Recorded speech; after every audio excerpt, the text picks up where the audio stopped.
debated wearing my own jersey. All right.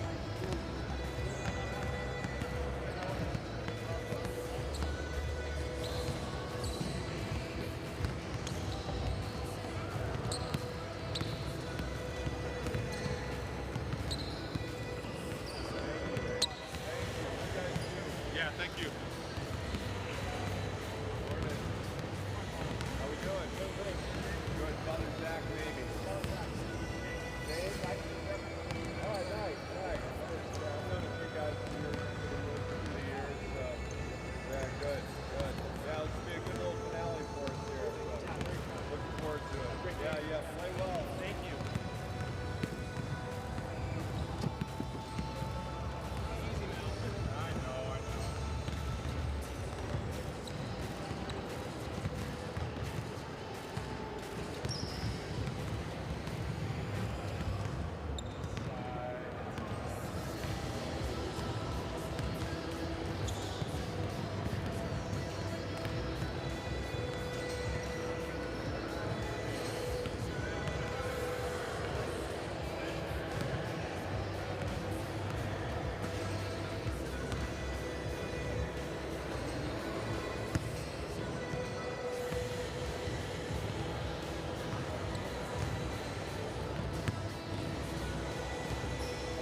Good morning, everyone. Welcome to Sunday. It's the championship day. Right now we have the third place game featuring Mundelein Seminary and Sacred Heart Seminary out of Detroit. My name is Deacon Ryan Mao. I'm from the Diocese of San Jose, and along with me is Terry Marmion from the Diocese of Belleville. It's great to be here with all you guys today. And Deacon Grant Colburn from the Diocese of Rockford. It's great to be here. I actually dressed for the part today in my full suit. Now that may have been the attire for Mass, but we're here and we're ready to go. That's right, and Mundelein coming in last night as they played a tough game against St. Joe's Abbey in the first semifinal game. They lost 35-30. Conception and Sacred Heart played in the second semifinal game, and Conception, as you can see, won 48-22. So that's why Mundelein and Sacred Heart are battling for third place today. St. Joe's and Conception will play at 11:15 after this game is done. So that'll be the game. But first, we're going to focus on this third place game. So, Terry, just any thoughts about what you've seen so far from Mundelein and from Sacred Heart? So I would say Sacred Heart is a very guard-intensive team. You know, they don't have the height of Mundelein. You know, they haven't been eating their Wheaties this year to get those couple extra inches. But their guard play is really good with Brother and Anthony. Those are the two really great guard play, and then they really dish it out to the three-point line. So I think the crucial part will be, can Mundelein extend their zone to keep from open three-point opportunities on the defensive side? Yeah, we've got two three-point happy teams here, so we'll see which one wins at the end of the day. Yeah, that's right, Grant. And I just think, too, from the outset, Sacred Heart likes to run. I've seen them. I've called a couple of their games in this tournament so far. They love to run. Brother Basil Kirsting is definitely someone to watch. And how about a player to watch for Mundelein? I personally think Anthony Willie needs to dominate this game. He has no one who's like 3 inches his size, and he is strong. And he is ready to show why he didn't need a perpendicular year, and he's just balling this whole tournament. So I think this is his coming out game and dominating for the next 5 or 6 years at Mundelein. Let's hope so. God willing. Well, he'll be home a semester early because of the new. Well, by the time we all get to Deacons like you, Ryan, we might be on PPF 7, so we don't know.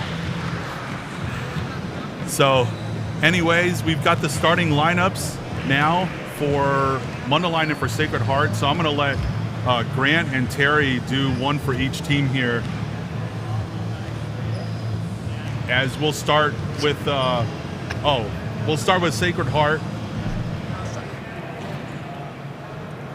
Okay, so we'll start with the lineup for Sacred Heart.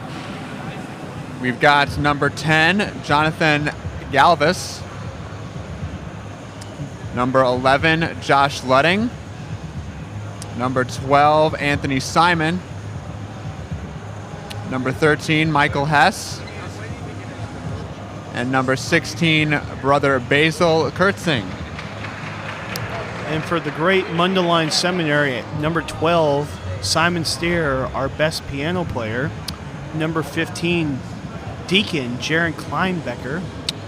Number 25, the man in the paint, Anthony Willie.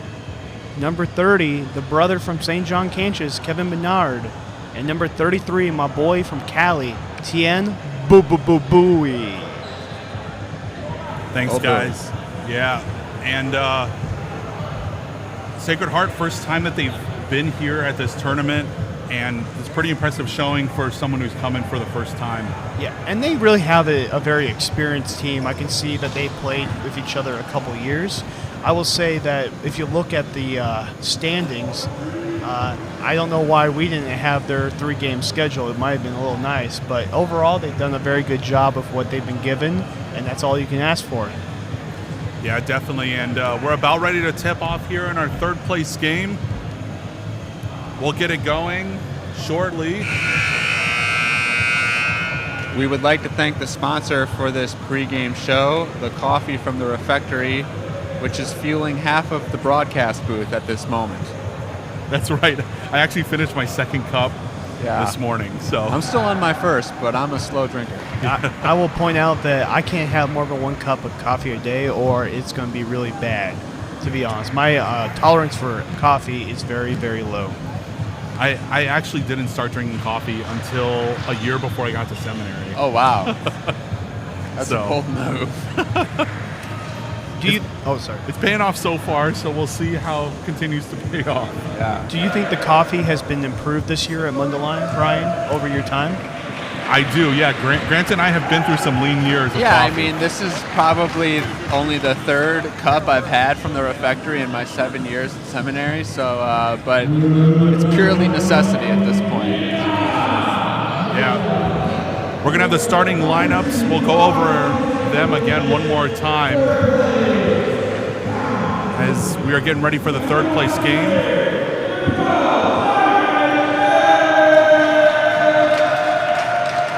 Mundelein being introduced first, even though we are the host team, we're actually, because we're the lower seed, we actually have to be the road team. So, we follow the NBA model now of it doesn't matter if you have a white collar jersey or not, light versus dark, that type thing. So maybe in the future, someone might, donate some blue collar jerseys to Mundelein so that we could have some road jerseys as well. Well, you know what I say, Ryan? It's easier to find talent than it is to find. It's easier to find money than talent. So there's always money if you know people. Especially from newly ordained priests or recently ordained priests. That's right, yeah. I was going to say, we have 2 of them in 4 or 5 months for you guys? Well, Grant and I think we've both benefited from priests in our diocese that supported us. Sacred Heart, 3-0. They went undefeated in pool play. They, like you talked about in the pregame, they had a tough loss against Conception last night. But they definitely are a good team. So Mundelein definitely is going to have a challenge. I hope we take 3rd place as Mundelein Seminary, but we'll have to see how that's why you play the game, as a coach said, right? I'm very happy that their coach is their coach because he actually is tall. He's their tallest person by 5 whole inches. So it's very good for us that he's just a coach and not a player coach. Yeah, that's right. And we are about ready to tip off here in this 3rd place game. Fun fact about Sacred Heart, Anthony, number 12 on their team, is their point guard and their center when it comes to tips. So he's the all-around encompassing player at almost everything, and he truly is the Patrick Mahomes of their team. And the tip is won and controlled by Mundelein, and an easy layup right out of the gate for Simon Stair. His new nickname is Bach because that's his favorite composer. Sacred Heart looking to make quick work of Mundelein today so they can get back to watch the Lions game. Oh, that's true. I think we talked a little bit about that last night of NFL representation. I'll try not to talk about it too much today. Yeah. The Bears have the 1st overall pick, right? Well, the question is, should they trade that pick away? I don't know if I want to say this on that's video. a conversation for another day. Exactly. Virginia McCaskey actually is at my teaching parish, so I might ask her what her plans are with the team. Fouls on number 20, Brendan Tabone for Sacred Heart, as Simon Stair getting started here, going to the line, shooting 2, and he misses the first free throw. Now we're going to miss Simon next semester because he's going to be on an internship. We're going to miss him for basketball, singing, piano. He's pretty much good at everything but golf, is what he told me. 1 out of 2 at the line for Simon, and it's a 3-0 lead for Mundelein. Simon with the ball. He tries to throw it down low to Jobson. It gets picked and stolen by Willie, and Mundelein with the basketball. Bowie up to the front court now. He dribbles, hands it off to Kleinwachter. Kleinwachter off to Stair. Stair seems like they want him to get going, and he's got 3 early points. Bowie controlling the offense here as he goes to the other side of the floor. Down to Kleinwachter, down to Stair, down to Menard in the post as he's posting up Hursting. He spins right around him. Reverse layup is up and in. easy play for brother Kevin as he scores his first bucket of the game. I think they're drinking that coffee this morning from the refectory that we're talking about. Mundelein section getting into it with the chair reference.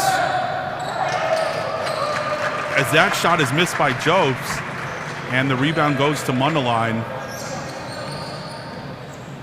Bowie up to Kleinwachter, to Stare back to Bowie. And I think there's a mismatch there between brother Basil and brother Kevin. Yeah, we'll see how 50 Mundelein pounds. takes advantage of that throughout the game. So, Grant, who's been your favorite player this tournament for Mundelein to watch? Well, I always love to watch my fellow 2 Norther, Lee Noel. I call him Spark Plug. That's his new nickname. But I think it fits his personality perfectly. He's been spending a lot of time on the bench, so we'll see how that plays out throughout the rest of the game. That is true. Anthony Simon with his first bucket for Sacred Heart, and they're on the board. Now as Kleinwachter has the ball, out to Bowie. Looks like a man-to-man defense for Sacred Heart. And Bowie wide open. He's going to shoot the 3, and he drills it. So Bowie told me before this game, to me personally, he's going to make some buckets. So that was a little insider preview from Tien. As Bowie's kind of struggled shooting in this tournament, but maybe he'll have a good time shooting today. As the rebound goes to Willie and looks like a jump ball situation, and possession's going to go to Mundelein. I will also say in the last 2 games, especially yesterday, the defensive rebounding for Mundelein has been much better, and that's really helped us stay close with St. Joseph Abbey. No second chance points so far in this game too.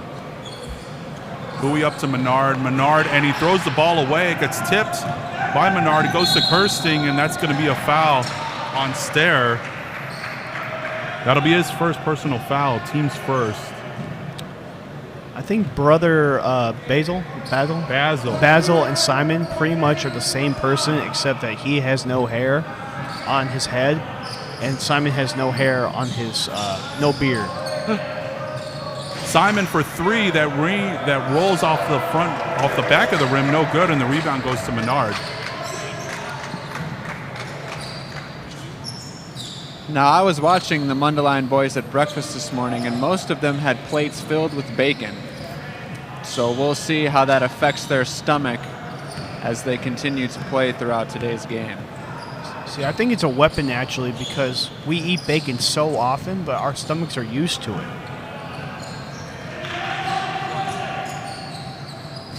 Down to Menard, he loses control of the basketball.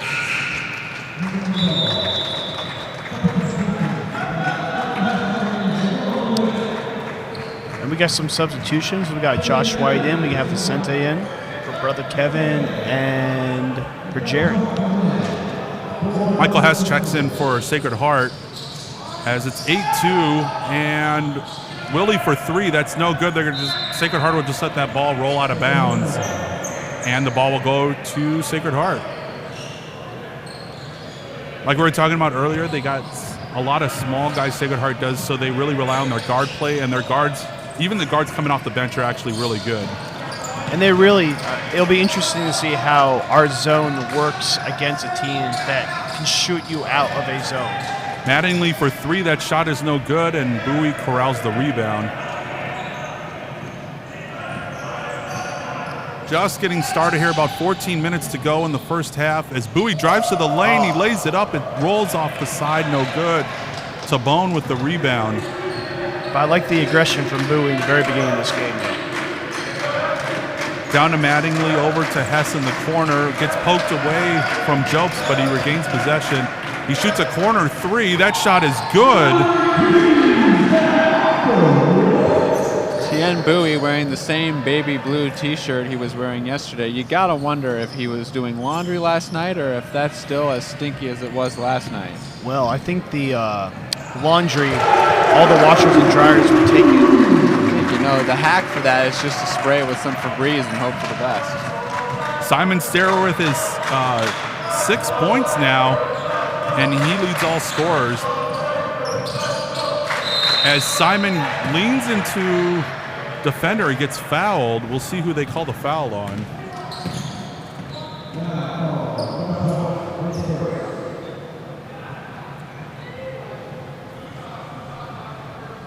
At the line, shooting 2 is Anthony Simon. To be honest, I didn't know who he was before this tournament, but I've been able to hang out with him for a couple nights, and he's a great man. And he's also not seen all of the Lord of the Rings, so it's kind of a formation issue, but he's trying to get it done in his spare time. But they keep on winning.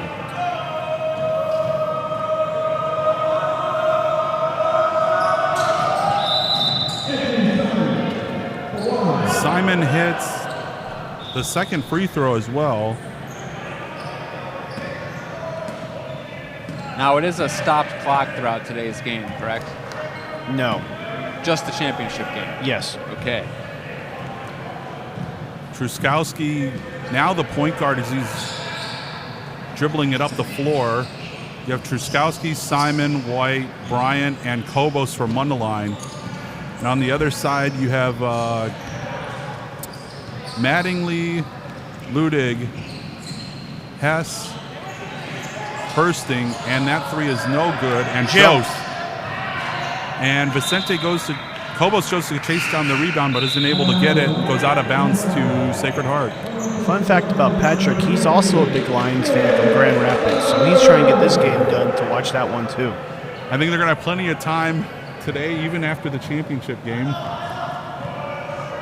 Well, this has only happened once in the last 40 years, Ryan, so it's a big, big thing in Detroit. That's true. Three-pointer is an air ball shot by Mattingly, and White corrals the rebound. Mundelein 10, Sacred Heart 6. As Curtis gets the ball at the top of the key, he drives, throws it cross-court to Truskowski. Truskowski with a shot, goes off the back of the rim, no good, but he gets his own rebound. And he goes again, and he shoots, and he drains the jumper. I think Patrick's kind of like an Energizer bunny. He just keeps on going and going and going.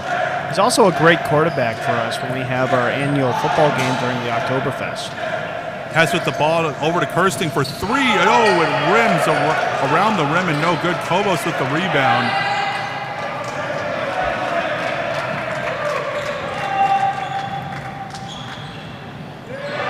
And it bounces off of Curtis's. Well, they're going to say it bounced off of Kirsting's foot.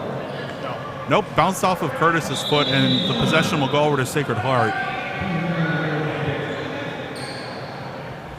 Lee Noel now into the game for Mundelein. Let's go, spark plug.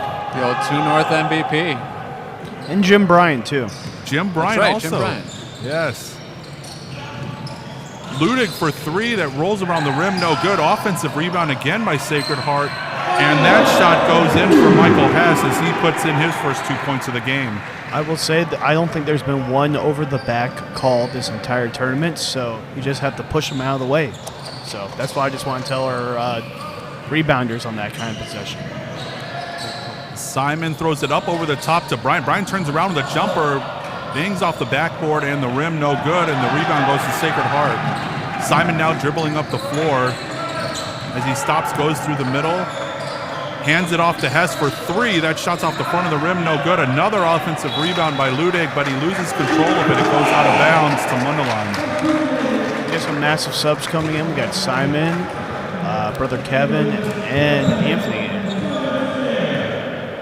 Looks like a little bit of a bigger lineup down low for Mundelein now. Maybe they're trying to take advantage of the size with Brother Kevin, Anthony, and Josh.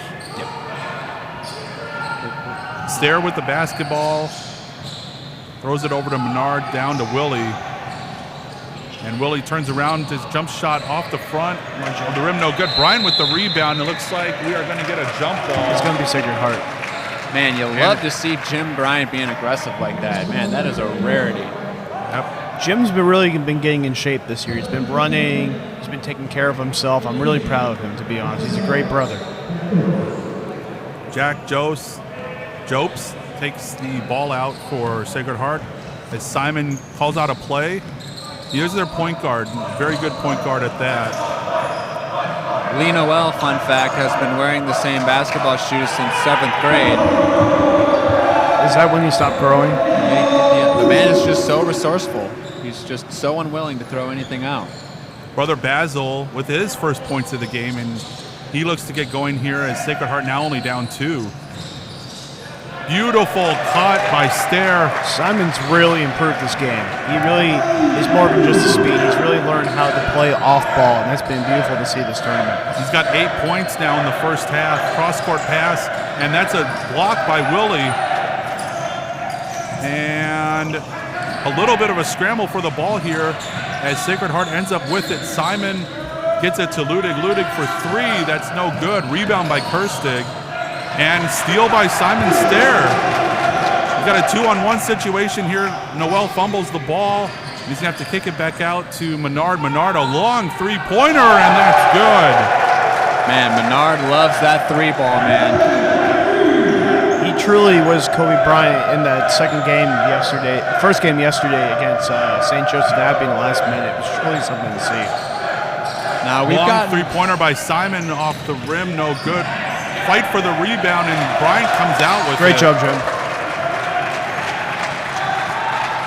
We've gotten a lot of questions here in the broadcast booth about why the Mundelein student section has a chair and is waving it in the air. They've been doing it all weekend, and to be honest, we don't have an answer for you. I do have an answer for you, though. Correction. Broadcaster Terry has the answer. So the chair really originates from the Diocese of Jefferson City, Missouri, who came back last year. And one of their brothers, Jacob Hartman, I think it's on your cam, right, Ryan? That's correct. He's a big WWE fan, and they used to hit people with chairs in that.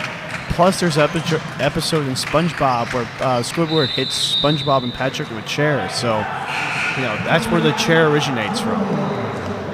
And we got a timeout for Mundelein here with 6:07 to go in the first half. Mundelein 17, Sacred Heart 10. Honest God, I think we've looked pretty good so far in this first half, other than a couple, 2 or 3 possessions. But overall, more consistency in this game than I've seen in any of the games, except for Bishop Urte. But yeah, Simon Stair, I think he definitely is the go guy for Mundelein. And you see it early on, 8 points. He hasn't really been scoring a whole lot throughout this tournament. He's more of a scrapper. yeah, But they've got him going early, and it's paying off. Yeah, you can tell he came to play today. well, he's going on an internship, so he's trying to make us remember who he is, so we That's don't right. forget him for 6 months. As we're about ready to go back to the action here, 6:07 to go in the first half. Ooh, I have another fun fact. You know the coach, Grant, Jeff Lipsky, right?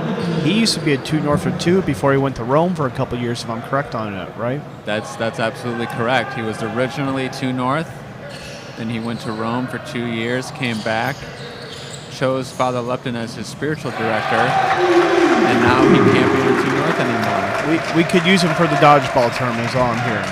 But it's back to you, Ryan. As Willie extends the lead 19-10 with a nice turnaround shot. And it looks like Mundelein's really using their size early on here as pass goes underneath to Jose. He's underneath the basket, and he gets blocked by Willie. And the defense for Mundelein really coming alive here in this third-place game. Bowie now with the ball. He takes a look and passes it off to Menard. Backdoor cut to Bowie. Beautiful pass. He's got 5, and it's a double-digit lead now for Mundelein. Yeah, Bowie just has such good instincts on the floor. He's a thrill to watch.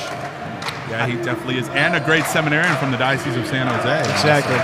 And to be honest with Bowie, I think he's trying to get the feel of how our team operates. It's his first year here. And so he's really now feeling a little more comfortable so he can use his creativity on the court more. That ball's thrown away, and Mattingly ends up with the ball, and he's going to lay it up and in. Mattingly gets his first bucket of the game, and it's 21-12, Mundelein. We've also gotten a lot of questions about the deer that is our mascot. Now, that is a real deer that we've been training for years, and we kind of just bring him out every January to let him dance, maybe sing a little, but he's a real creature of the Lord, and we've trained him well. He was interacting with Bishop Brute's buffalo. I don't know the name of the mascot, but there was some interaction going on last night. Bill. I want to call it Bill the Buffalo. What's our deer name, Grant? Larry the Laker. Larry. Yeah. Now, I did not know that. As Menard drives in and he puts in another layup, he's got 7, and it's back to a double-digit lead for Mundelein. We also have to be careful with Larry because I think he's a 10-pointer, and the Jefferson City guys, when they see Larry, they just see he's a 10-pointer, and we have to keep him under all-time watch while he's not doing the basketball games. We do have some guys with some itchy trigger fingers here at Mundelein when they see a deer walk across the front yard. All right, ball handed off to Menard. He's got 7 points here, looking to add on to more. That 3 is up and no good. And fight for the rebound goes down to Jopes. As Tabone pushes the pace, he's going to drive right in the middle of the lane. And there's going to be a charge. Great job setting feet by Kleinwachter. He takes a charge. That's one of my brothers from the South, and let me tell you, we're good at acting in the South. He absorbed the contact there and took one for the team. Amen. That's what I'm saying. Every charge is all about the act and the contact. White now with the ball as Kobo's trying to get denied the ball, but he's being held.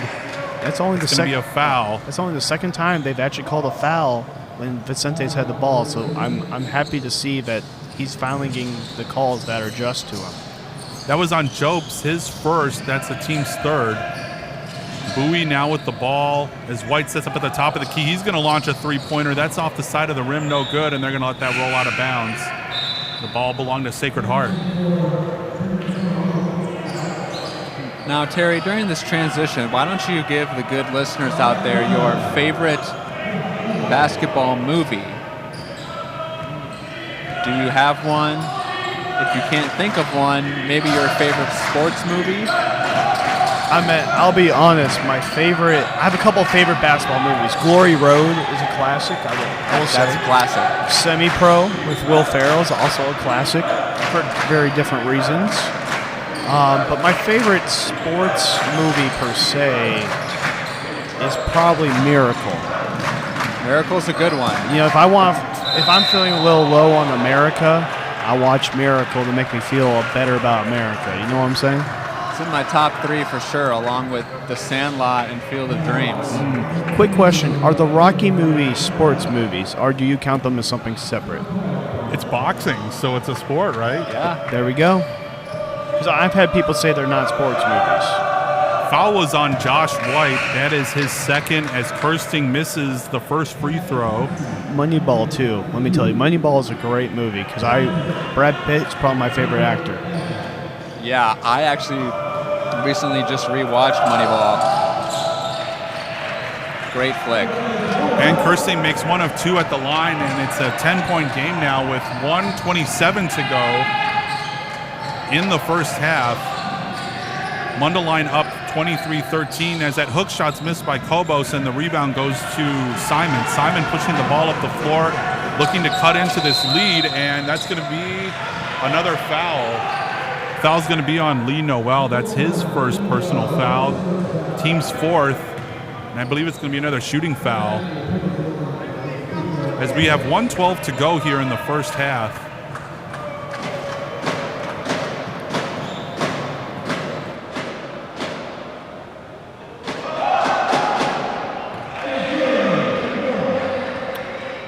Makes the first. A substitute. Lee Noel is out for Anthony, and Jared is in for Larry. Oh, never mind. Jared is not in for Larry.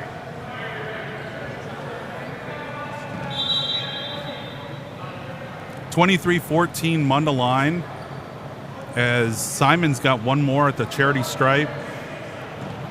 I will also say, I think Deacon Colin Patrick, who's been leading this tournament, has done a great job, and his homily this morning was very inspiring. Would you guys agree with that? I do. Yes. He did give a great homily this morning, and the sports coordinator he was talking about was actually myself. Excellent. Ball is stolen, picked up by White down to Kobos. Kobos turns around.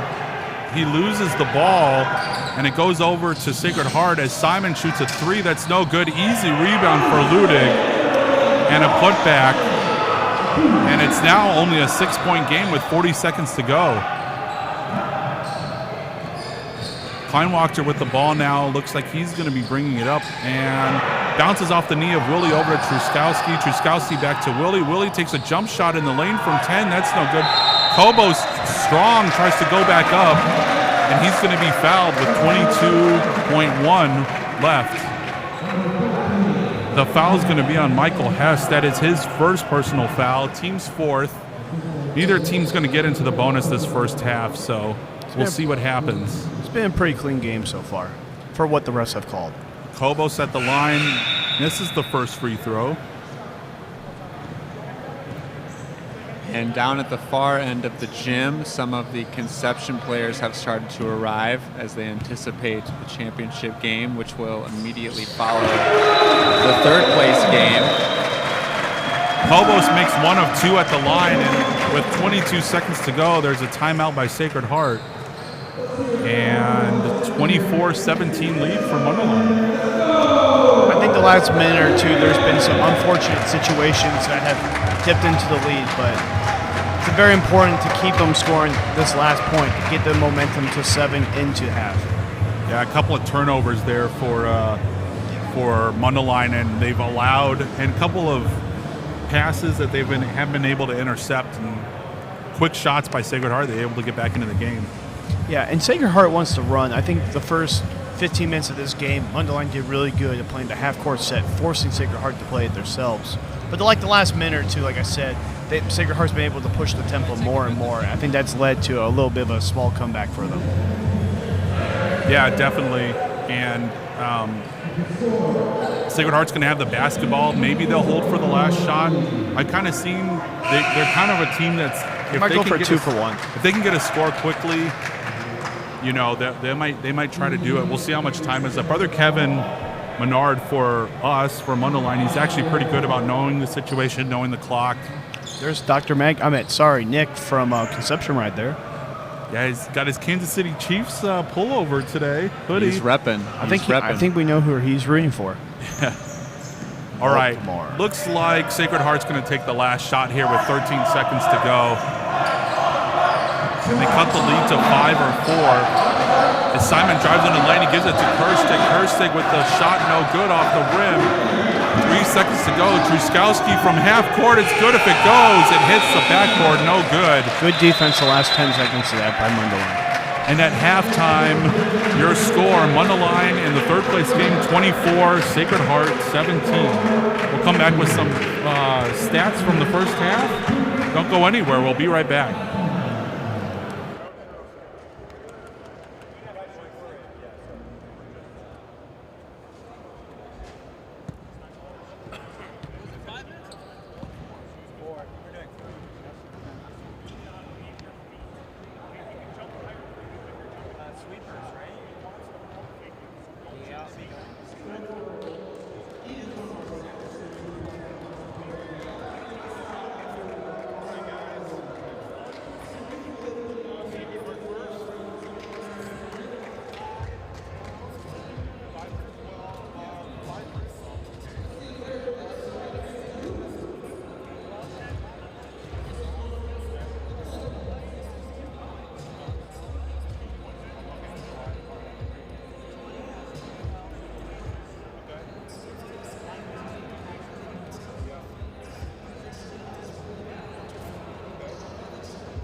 All right, welcome back here at halftime, 24-17 Mundelein.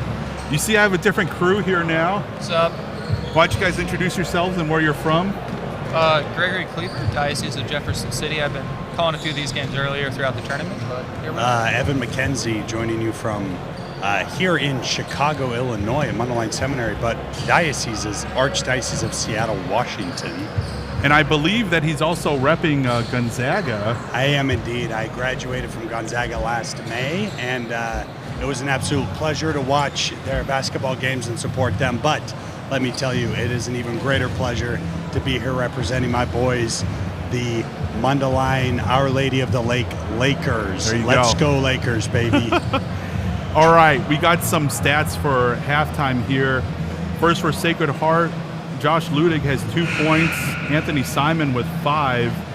Michael Hess with 2 points. Brother Basil with 3 points. Jack Jopes with 3 points. Samuel Mattingly with 2 points. And for Mundelein, leading scorer Simon Stair, he has 7 points. Let's go, Simon. Great Archdiocese of Seattle seminarian right there. Brother Kevin Menard has 7 points also. Patrick Truskowski's got 2 points. And Anthony Willie's got 2 points. And Tiam Bowie has 5 points. Vicente Cobos, 1 point. It will be a little bit interesting watching Brother Kevin Menard's availability for the rest of the game. I was talking to him before the game, and he said his reason for missing the game 3 of the regular games is he has a partially torn Achilles tendon, and he is nursing that. Oh, wow. I mean, it's just knowing that now, it's incredible watching him out there play. I mean, he is just phenomenal. Hits those threes almost every time. As Simon with the basketball now for Sacred Heart, over to Kirsting in the corner. Kirsting going through some tough defense there by Brother Kevin, and his shot is blocked by Willie, and there's going to be a foul. Let's see who the foul is on. Foul's going to be on Jopes. That's his second, and it's going to be the team's first foul the second half. Brother Basil being a member of the Franciscan Friars of the Holy Spirit. Okay, there you go. So that we were wondering about that. We were talking about that religious order, and we have that confirmed. So he has the Holy Spirit on his side. I think that's where his hops come from.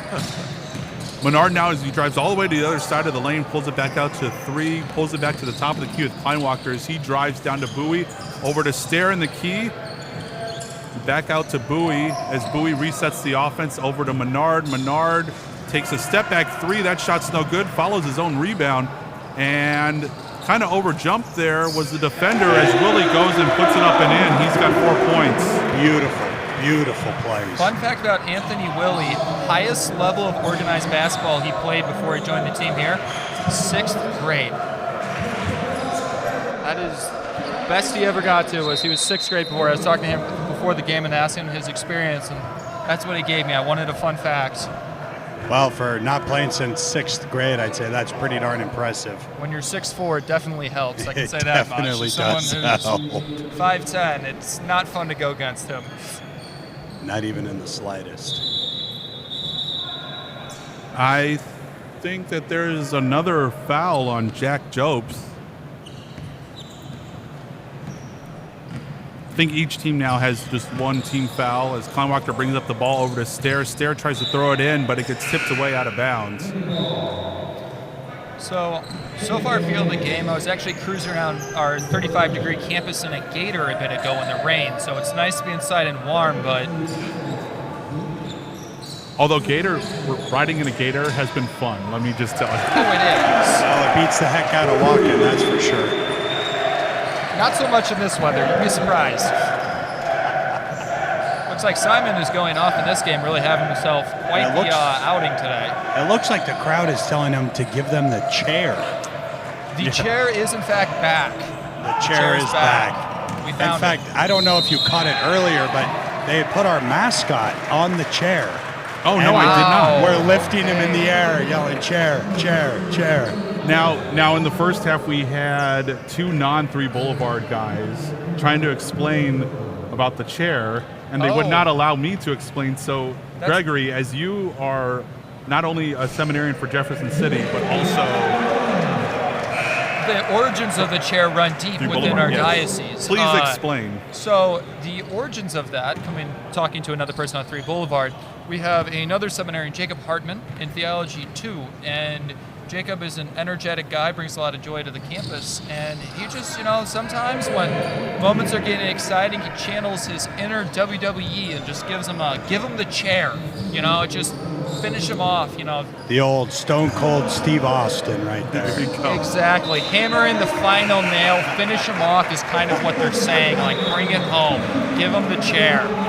There you go. I also heard that there was a slight influence from SpongeBob in Give Him the Chair. Would not surprise me. I think I heard that too. I don't know which episode, but yeah. As Mundelein now with a 12-point lead, under 16 minutes to go here in the second half, as Sacred Heart kind of looking for an answer here as Simon takes a 3. That shot is no good. Rebound by Ludig. And Ludig over to Galvis. Galvis to Bone. Sacred Heart really living and dying on that 3-point game. That's a very important part of their entire offense. That wild pass thrown away by Kirsting, and Stair all the way as he gets fouled, going to try to lay it up, and he'll go to the line to shoot 2. Stair is absolutely popping off. He's getting room to run and absolutely taking advantage of that. The amount of times that I've seen Simon Stair break away and the sheer athleticism of Simon Stair, I have not seen anything else like it on the court and the games that I've watched. His ability to turn on a dime, grab the ball, and then bolt back down the court. As one of his diocesan brothers, for those of you keeping score at home, DB is a little seminary lingo slang term for you. His diocesan brother, does this surprise you? No, not at all. In fact, since the day I met Simon Stair, he is a phenomenal athlete. In many ways, I say, is there anything that Simon isn't good at? And I did find that out. Cooking. Cooking. Wow. Historically. Now, recently, he's been making great strides, and he's been getting a lot better. But having worked in a professional kitchen prior to joining seminary, I can say that his ability to cook food was subpar. And Tabone rattles home a 3, and it's a 10-point game now. Simon Stair going to expose in 4K here, I guess. With all love and respect. Oh, and an brother. errant pass from Josh White, and that ball will be turned over and go back to Sacred Heart. As 4 team fouls now for Sacred Heart, and they have been a little bit more aggressive early trying to get the ball back. They are, and that's what they're going to have to do. It's interesting. They like to play a slower tempo and really take their time setting their plays, but it seems like they're getting put in uncomfortable positions having to play from behind here. Oh, Tabone with another 3-pointer, and he's starting to warm up. He's got 6 points now, all of them here in the second half. And that's their bread and butter. If they want to make a run here, that's going to be what it is. And they're definitely a shooting team as White takes a shot from 3. That's no good as Tabone gathers the rebound. And a little bit of pressure applied by Mundelein, but they'll run back down on defense. Now just a 7-point game. Mounting a comeback. Hello to all the boys in Detroit. Hope you guys are doing well at Sacred Heart Seminary up there. We thank you for tuning in with us. Simon on the wing, he drives into the lane, and that shot is no good. Rebound goes to Josh White. As Mundelein looking to maybe slow down Sacred Heart a little bit, as they've been very aggressive. Right, beautiful pass back to Truskowski. No good, kind of a wild throw. It was a beautiful pass, but not such a beautiful shot. A foul might have had something to do with that. And the ball goes out of bounds to Sacred Heart as Galvis now calling out a play, getting his guys set, ready to go. The way I would describe Sacred Heart is almost clinical in their approach. They're very methodical in the way they move the basketball, I say, as they fall out of step and throw the ball out of bounds. Rough look. I'm pretty sure we wouldn't see Gonzaga do that too often, I think. You never know. Although Gonzaga this season, not to get away from this game, but and I guess in their terms, they've struggled a little bit. Oh, they absolutely have. My sophomore year in minor seminary, we made it to the final round of March Madness. And the following years, we left something to be desired. Speaking of struggling, that was a rough pass right there. Tabone for 3 off the back of the rim, no good, and Stair collects the rebound. Sacred Heart being unable to capitalize there on that. See the prime elevation on opportunity. Simon Stair? Holy Moses. Yeah. The kid's got hops. He Like, does indeed. I mean, I could probably just start listing off stuff, and you would just be able to say he's good at it, because that's just it's who Simon Ultimate is. frisbee, soccer, football, basketball, Singing, playing the organ. In and out for Josh White from 3 as Hess with the rebound over to Simon. And Simon at the free throw line, he takes a shot, that's no good. Bryant corrals the rebound. I'd like to direct everyone's attention to the Mundelein mascot doing everything he can to throw off Sacred Heart and kind of get in their heads just a little bit. Is it working? I have no idea, but he is trying really hard. And Bowie has for tried. 3, no good. The rebound goes to Willie, he gets blocked. And a cross-court pass over to Galvis. He gets picked off by Bowie. Both teams kind of struggling a little bit here.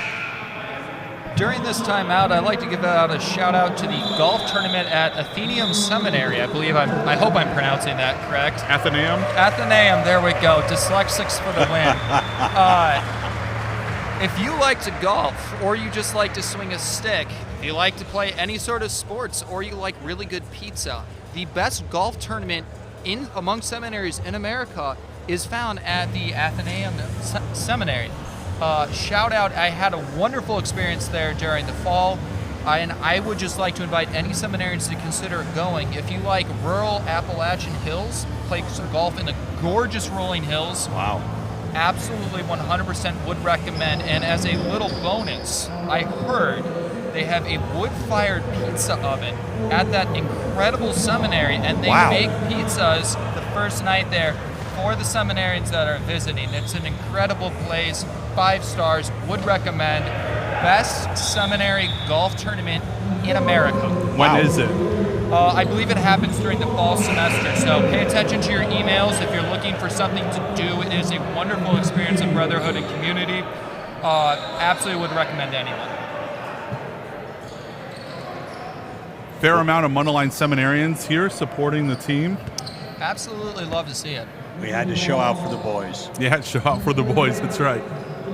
The guys on the floor for Mundelein, Lee Noel, Tien Bowie, Jim Bryant, Anthony Willie, and Simon Stair. And for Sacred Heart, you have Samuel Mattingly, Michael Hess, Jacob Bellinger, Anthony Simon, and Jonathan Galvis, the 5 on the floor for Sacred Heart. As Sacred Heart playing some tougher defense now, as Noel had his back to the basket, but he gets it away to Willie, over to Stair, and looks like a foul is going to be called on Galvis.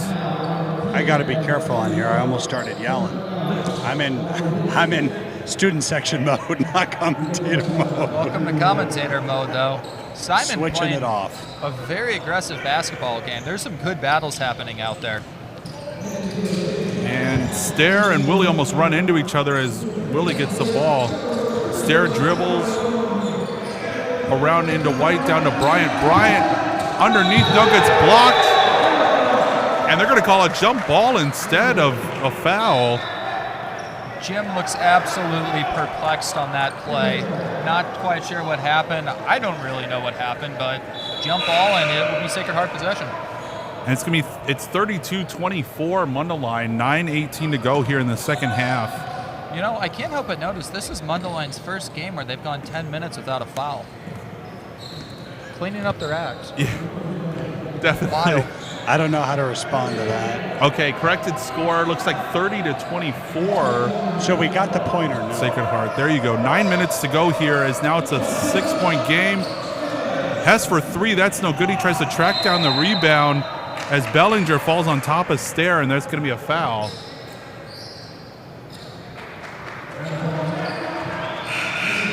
That foul's going to be, I believe, on Bellinger, as the team fouls now. As the next time that Sacred Heart fouls, Mundelein will be in the bonus, shooting free throws. Lee Noel going off the court. I'll tell you, there's another really good golfer, and he enjoyed that golf tournament considerably. I'm a terrible golfer, and I also enjoyed it. So, once again, I would just like to point out, amazing golf tournament, great pizza. Check it out, fall time at the Athenaeum. Also, Mount St. Angel, I believe is what Mount it's St. called. Mary's. Mount St. Mary's? From Cincinnati, yes. I'm trying my best here. I get everything confused. Several Mount St. Mary's have come to this tournament. That's okay. It gets confusing when you have the one from Baltimore and the one from Cincinnati come. As Willie takes a 3, that's no good. Offensive rebound by Kleinwachter over to Bowie and over to Menard, down to Willie. Beautiful pass. Wow. And a beautiful cut again to Tim Bowie. Just love to see the cooperation, the team spirit. He's got 7, and right back down goes Jack Jobs. He's got 5, and it is... Great reply by Sacred Heart there. This is getting to be a very back and forth game. You can see a little bit of that, hasn't played since 6th grade there on the missed layup. You hate to see it, but that's life for you, I suppose. And Ludig with his second bucket of the game. It's now 32-28, Mundelein. As more pressure still being applied by Sacred Heart as they try to look to get another stop here. Bowie goes around the screen, and that ball gets tipped away by Jobs as some more substitutions come in for both sides. This Sacred Heart defense is really swarming right now. They're bringing it to Mundelein, and Mundelein looks a little flustered. Yeah, they didn't have a good first half, but they're definitely making up for it now as the ball gets thrown across the court to Menard.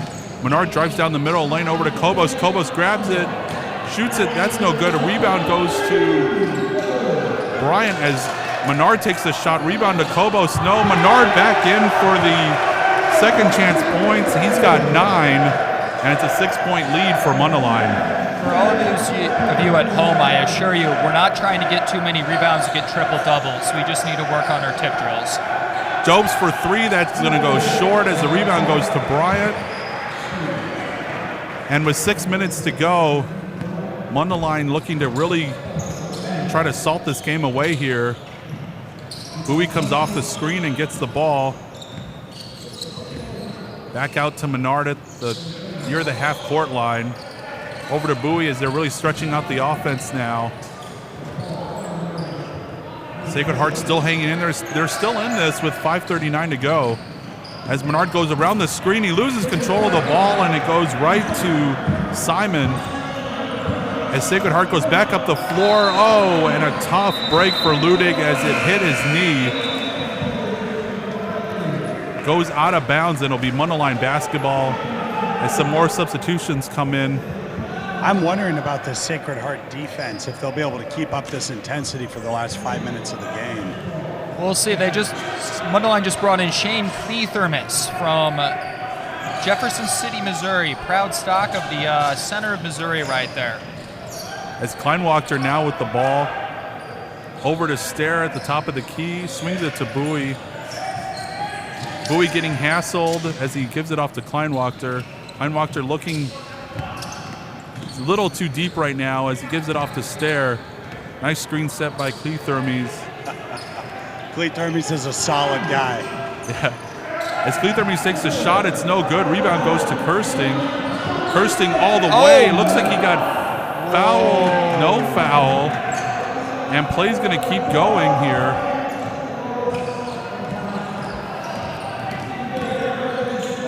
As Kleinwachter goes underneath the ball, it gets dropped down to Cleathermis. It gets stripped away from him, goes back out to Stair after the loose ball.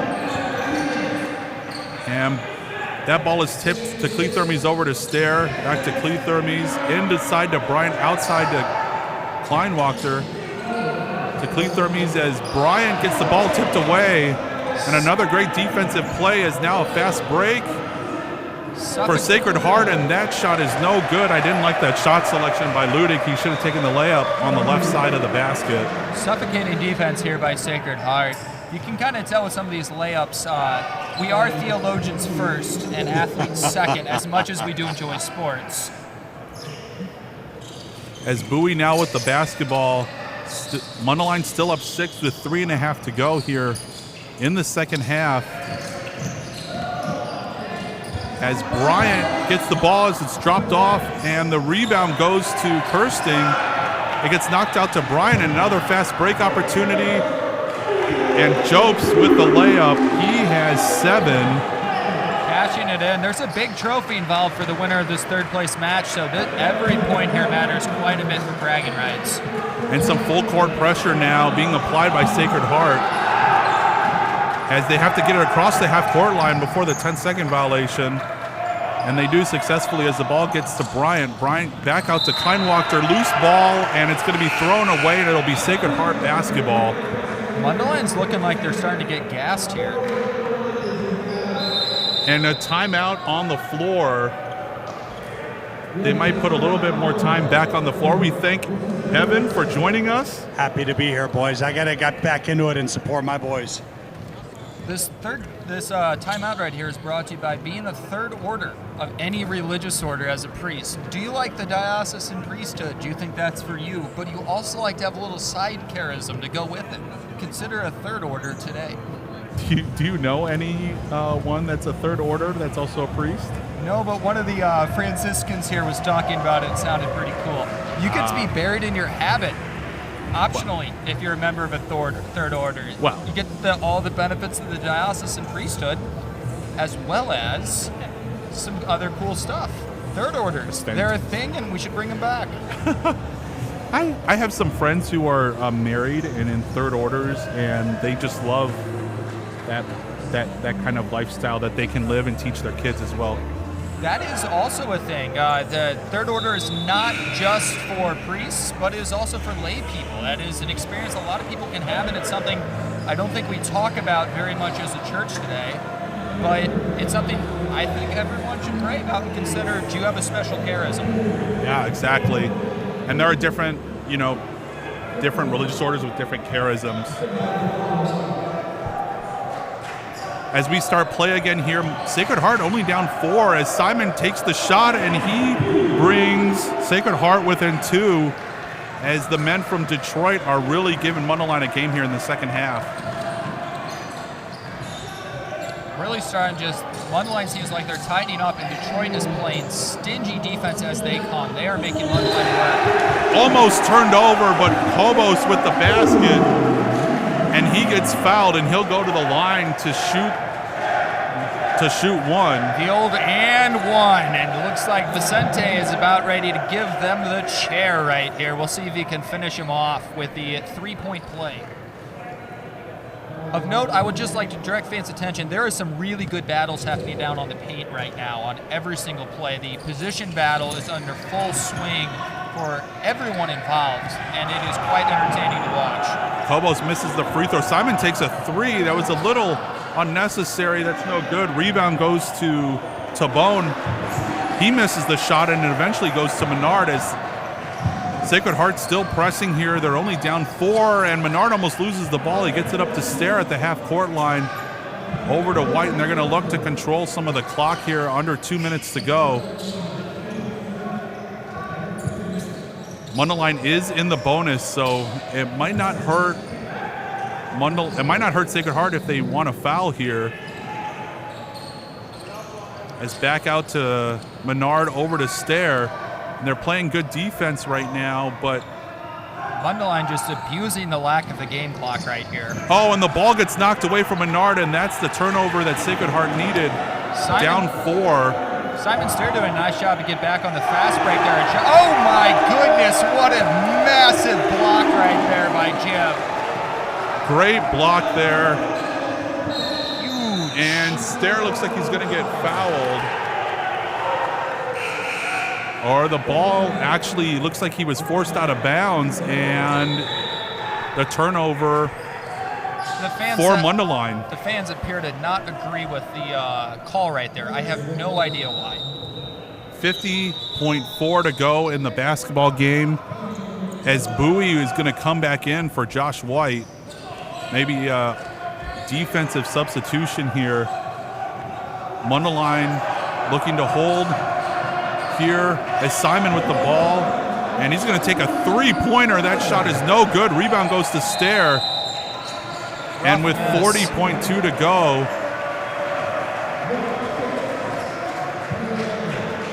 this moment, I'd just like to thank another sponsor for today's game, God himself. This game would not be happening without him. I agree. I hope you do.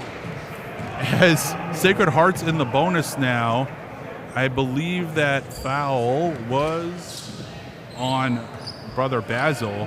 That's only his first foul. 18 foul for Sacred Heart. Simon Stair at the line. He's 2 out of 4 at the line, so 50-50 shot here. And he sinks the first, so important free throw for Simon Stair. He now has 9. Do you think he'll give him the Brother Kevin special, bounce it off the rim and just get real cheeky right here, or just take the point? I think with a 5-point lead, you got to try to make the basket here. As Stair misses the second, an offensive rebound goes to Kobos, and Kobos and Menard were both going for the ball, and it goes out of bounds off of Mundelein. Kind of surprising he took neither of ideas and just decided to miss the shot. As Simon throws it into the corner for 3, and Ludig hits a huge 3-pointer, and it's now just a 2-point game as Bowie gets fouled by Simon with 22.1 to go. They're gonna... Ice in his veins right there. Absolutely beautiful shot. Wow, he was cool under fire and just nailed that 3-pointer. It looks like there might be a little bit of confusion about the score right here for you folks at home. We have 35-37 on our screen, but I'm seeing 34-37 on the scoreboard, and I do believe the scoreboard outranks our computer system as far as the referees are concerned. Bowie at the line for the first time this morning, and he hits the first free throw. It's a 4-point game for Mundelein as he looks to get the second free throw here and try to extend the lead to 5. And Bowie misses the second one, so 1 out of 2 at the line. A 4-point game with 15 seconds to go as Simon takes a 3 and he banks it in. It's a 1-point game with 10.9 to go. What a beautiful shot, completely cool under fire there, and their captain Anthony Simon drills a massive 3-pointer right there. And Sacred Heart definitely needed that as they are down 1 now. And I know that Sacred Heart is watching, and they are very happy with the play of their team. As I've talked to some of the seminarians out that are not here from Sacred Heart, and it's a tight game right now, 1-point game. Fantastic game. I think they're representing the scrappiness of the city of Detroit really well. They're definitely channeling their Lions. You know, you see their teams playing later today, and you can see that same heart and spirit with the play the team's bringing out right there. This is exactly what you would want in the finish of a phenomenal basketball tournament. Yeah, and we still have 1 more game to go. We have the defending champs, St. Joe's Abbey from St. Benedict, Louisiana, going up against Conception Seminary, who they always seem to be around on Sunday, no matter playing. A rematch, from what I understand. I talked to one of them last night. It sounds like I thought they were in a rematch, but it sounds like they were in the 3rd place game last year. Conception's good, though. But Conception is good nonetheless, as Mundelein is going to have to take out from underneath the far. They're going to have to take out from the far end of the court here. As after the made shot, Menard will get to run the line, and every second is about to count right here. A foul will be called as they let a couple of seconds run off the clock here. If you're Sacred Heart, there is a little bit of hope here because this is a 1-and-1. So if they miss this, is it 2? My apologies. I thought the ref called for 1-and-1. My bad. Regardless, 1 miss here gives you a chance to win with your 3-pointer, and with 5.3 seconds, you have just enough time on the clock to rip something off. Simon dropped one of those really fast 3-pointers just a bit ago to make this game extremely close. And Bowie misses the first free throw. It's still a slim 1-point lead for Mundelein. So really what this is coming down to is Sacred Heart, they've got their shot. Bowie sets and he hits the second free throw here. And 5 seconds to go. Here we go. And that shot is going to be no good. And we'll see what happens here. They're saying that the clock started early, the shot clock, because I do believe that the clock is not supposed to start until the ball is first touched by a player on an inbound. They rolled it in, but the clock started the second the player released. We'll see what the refs decide here. Seeing Brother Basil is invoking the Holy Spirit, a very intelligent call right there in a game such as this. And there probably will be some time that it's put back on the clock. So we'll see how much time the referees decide to put as they're still in discussion at center court. Unusual circumstance, but this is why we hire only the best referees to make the best decisions for this tournament. Entirely impartial guys. From the entire state of Illinois. Yeah. From all of the state of Illinois, the best referees. They come from all over this great state right here to come here and referee this game here for all of you. We'll see how much time they put back on the clock. Right now it shows 5.8. They are giving them the entire play back, it would seem. We'll see if it goes to half court or they'll run it all. Oh no, 3 seconds are on the clock now. Looks like they'll start at half court. Nice job by the referee settling this out. And I also think that's the correct call. Yeah. And they started the clock again without getting the ball in bounds. See, this is what happens when everyone here is an amateur that very kindly volunteered their time to help out. We know we make occasional mistakes, but, you know, this wouldn't be happening without them, and we really appreciate it. Yeah. So 3 seconds on the clock here. Mundelein up 2, but Sacred Heart has the ball at half court. They have a chance to tie or win the game here in regulation. It comes down to this. Tabone with a wild three-point shot. It hits off the front rim and no good. And Mundelein storming the court for a third-place finish. Who would have thought? Got a little hairy there at the end. It did. Sacred Heart put up a great fight. Beautiful second-half story, I would say. Great second-half effort by Sacred Heart. They fell just short. The final score here from Mundelein Gym is Mundelein 39 and Sacred Heart 37, and the trophy is going to be presented after this game for the third place winners, Mundelein Seminary. When you say after this game, is it after the next game or right now? Right yep, now. Okay. After this game right now is told by the higher ups that that's what it's going to be, so hopefully we get someone to announce that. An understandable decision because all these students here still have school on Monday. That's right. Some of these guys got to go back. Actually, we all have. They have I just have to walk next door, though. You know, those people from Detroit, they have to go back to Detroit, and that's not next door. Fun fact for those of you who may or may not have taken geography in grade school. Detroit is not in Chicago. Yep. There you have it. Definitely. Player of the game, would you say, for a team? For Mundelein. We'll do a player of the game for Mundelein. A little bit of mic issues here. Player of the game for Mundelein, let's see here. I'm looking at the overall stats. I'm thinking Simon Stair. Like, he really put up points, really helped him come out strong early, and made that overall win happen. I would say third place game, MVP Simon Stair. You heard it here first, folks. Yeah, I'd agree with you, Gregory. Simon had a great first half. I think he had 6 points at the first, 6 or 8 points in the first half, and just was really a spark plug for Mundelein, especially Brother Kevin Menard was out, wasn't really scoring all that much, but he provided the scoring early on. And that'll be it for us for right now. I think we're going to have the trophy presentation.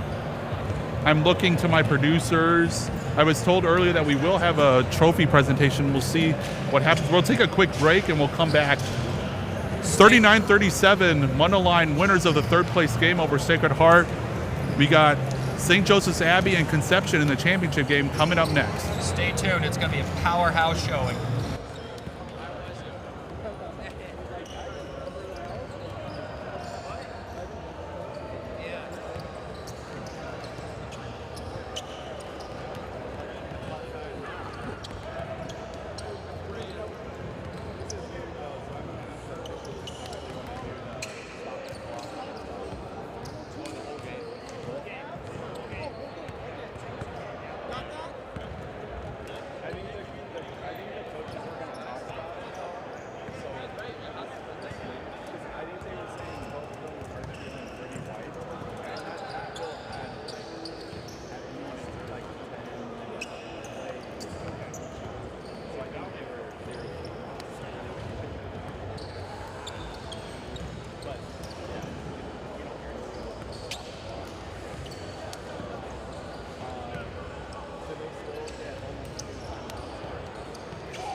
we are back getting ready for the second game, the championship game between St. Joseph's Abbey and Conception Seminary.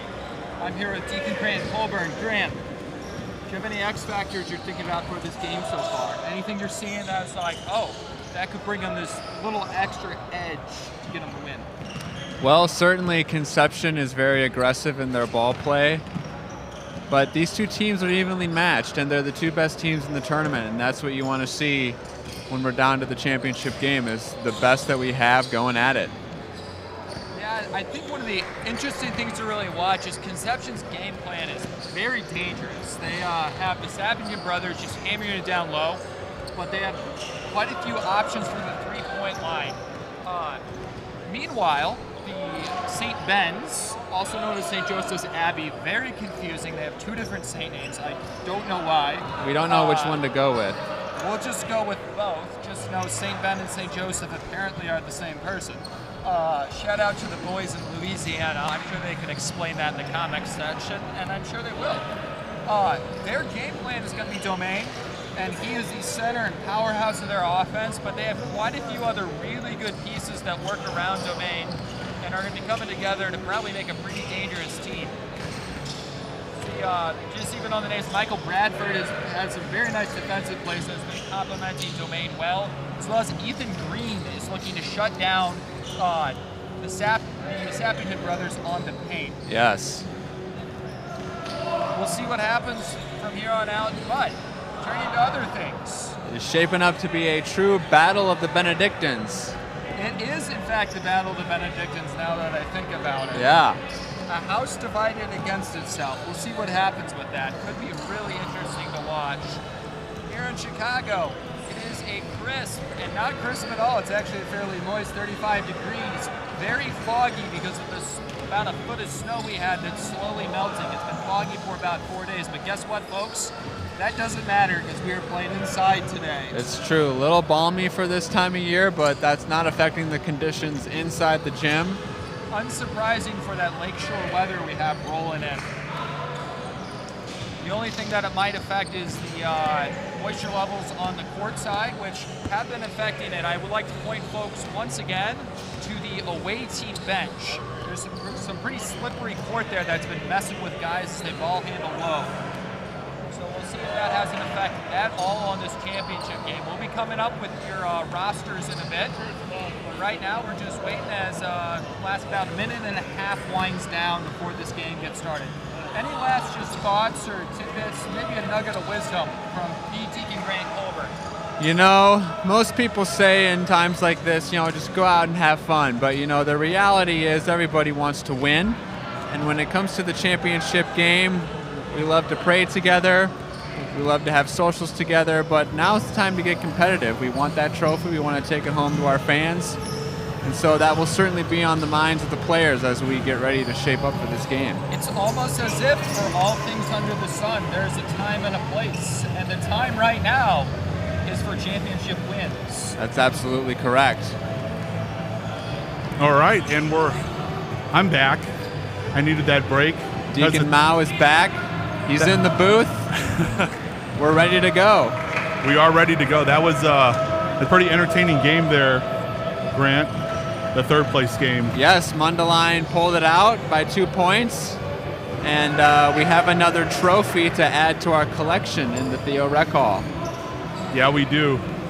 And shot there of Father Jake Beltran, who is Dean of Formation, also the Vice Rector here at Mundelein. As the starting lineups are about ready to be announced, we'll go ahead and go over them with you right now first. As we start with Conception. Number 10, Colin Thielen will start for Conception. Eric Wachira, number 11, Trevor Fisher, number 14, and the Sappington brothers, James and Gabriel Sappington, round out the starting five for Conception. Now for the defending champs, St. Joseph's from St. Benedict, Louisiana. Thomas Benson will start along with Jacob Zimmerer, Joey Pacini, Carter Domain, and Ethan Green will round out the top five. Starting five for St. Joe's. Both these teams come in undefeated. They have not lost. Both two very good teams, passing, rebounding, scoring. They're two of the highest scoring teams that we have in the entire tournament this year. So what's going to be some keys, you guys think? Well, I don't know about any of those keys that you just mentioned, but I heard tell that the Conception team has shaved the entirety of their face except for their mustaches. So everyone on the court for Conception Abbey will be in some form or another repping a mustache. We will see how that will play into the aerodynamics of their gameplay. I have heard, allegedly, they are changing the name from the Sons of Thunder, a reference to James and John, just to the Conception Seminary Stashes. Okay. So I think the big question that they're going to be asking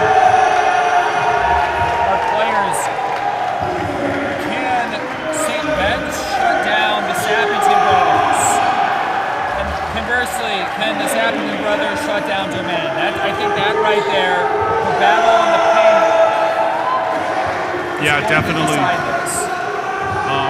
Both these teams are really skilled. As the starting lineups are being announced for Conception, 2 more college seminaries in the championship game. Yeah, pretty impressive. And it looks like Conception is fired up and ready to go. It'll be interesting to see if St. Ben's matches that energy. If you want an idea of how impressive it is that these are 2 college seminaries competing here in this championship, Conception Seminary has 25 people, give or take a few at it. We have 125 here at Mundelein, and several of the other seminaries do. With a fifth of the people, they have produced a better team. It's just impressive, you know? Their recruiting game is clearly really good. Shout out to the Bropa dudes there. We'll see what happens, but this should be a great matchup. I think my X factor for this game, my key to the game, Eric Wachira. He is really dangerous on the fast break, but also a good shooter. If he can get on, I could see him doing a lot of damage to St. Joseph's Abbey quickly, but if they can shut him down, they have a really dangerous offense. This is going to be an offensive slugfest between these 2 teams. Yeah, and I'm going to say Thielen for Conception, I think, is a key. He's been kind of like the Manu Ginobili of their team. 6 man, he's started a couple of games, he's come off the bench, but he's kind of like an instant offense kind of guy. And I've watched him over the last couple of years, and it's just the same stuff over and over again, year in and year out. He's very successful. Yeah. And Carter Domain for St. Joseph's Abbey, I can't say enough about him. He's an amazing basketball player. He's very calm. He doesn't get too pressured. And I think he's going to have another good game, too, if they want to become back-to-back champs. They do, but he's got some nice pieces around him as well. You got Ethan Green, as we said before. He'll be doing a lot to try to shut down the Sappingtons. You also have Jacob Zimmer, Joey Pacini. Both of those guys are very dangerous basketball players as well. 2 well-rounded rosters that are really going to be bringing a lot of fire to this game right here. And we are underway here in this championship game as the ball is controlled by Conception. Wachira calls out a play to start the game. As Sappington has the ball down in the post, he throws a hook shot, no good. Rebound goes to Green as Sappington is on the floor, but Domain with the ball dribbling up the floor here for Conception. Green winning the first of those battles. And a foul is going to be called here. I have a feeling we're going to be seeing a few of those down happen in the paint very quickly. Fouls on Gabriel Sappington. That's going to be his first. Team's first, and at the line shooting 2 is going to be Carter Domain. Now the rules are a little different here as Domain makes the first free throw. Clock's going to stop just like a normal game. Clock stops on every foul, change of possession, on out of bounds. Oh, there's Conception's fans trying to get in the head of Eric Domain. We'll see if that works. I think he's been under brighter lights than this, but... You know, sometimes props like that, especially in the championship game, can play all the difference. Makes you wonder what newspaper they're reading. I believe that was the Chicago Catholico newspaper for the Archdiocese of Chicago. It looked that way. Worth a subscription. Yeah. Over to Fisher, over to James Sappington as he looks to throw a hook shot, and he gets his first bucket of the game, and we're tied up at 2. Speaking of things that could confuse people, Deacon Grant, do you think the fact that Domain has a mustache could confuse the Conception players at all because he's wearing the same uniform as them? It's true, and from my look, it looks like St. Joe's, no one on their team is sporting a mustache. So, Except for Domain, he's got one. okay, well, my eyes deceive me. It'll throw you off, but it's there. It will. We're at a distance here in the corner, so that old 20/20 is failing me at this point. Thielen at the top of the key, over to Fisher. Fisher back up to Gabe Sappington. Sappington to Thielen. Thielen to Wachira. And James Sappington now backing in, looking for, and he loses the ball, but he gets it back off the tip, and he scores his second bucket of the first half. And that's one of those things you've got to be wondering for St. Joe's how you're going to shut that down, because the Sappington brothers just attack the paint, and it takes a lot of strength to keep them from doing that. Benson looking for Domain in the corner. He shoots a 3. That shot is short. He follows the ball, but Wachira fighting for the ball, and it's going to be a foul on Domain. That's his first.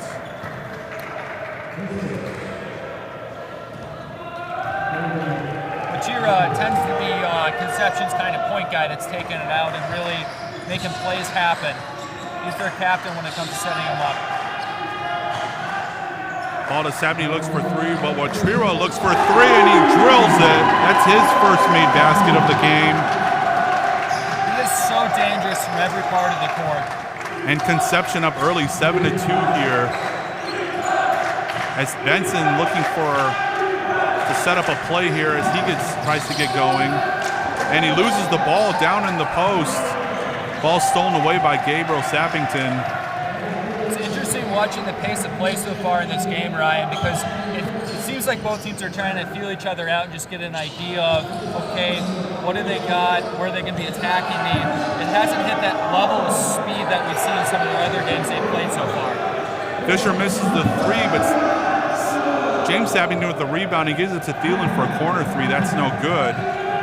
And Benson with the ball now as he gets it up the floor to Pacini, and Pacini gets that tipped as he tries the shot. It goes out of bounds, but it'll stay down here on this side of the floor.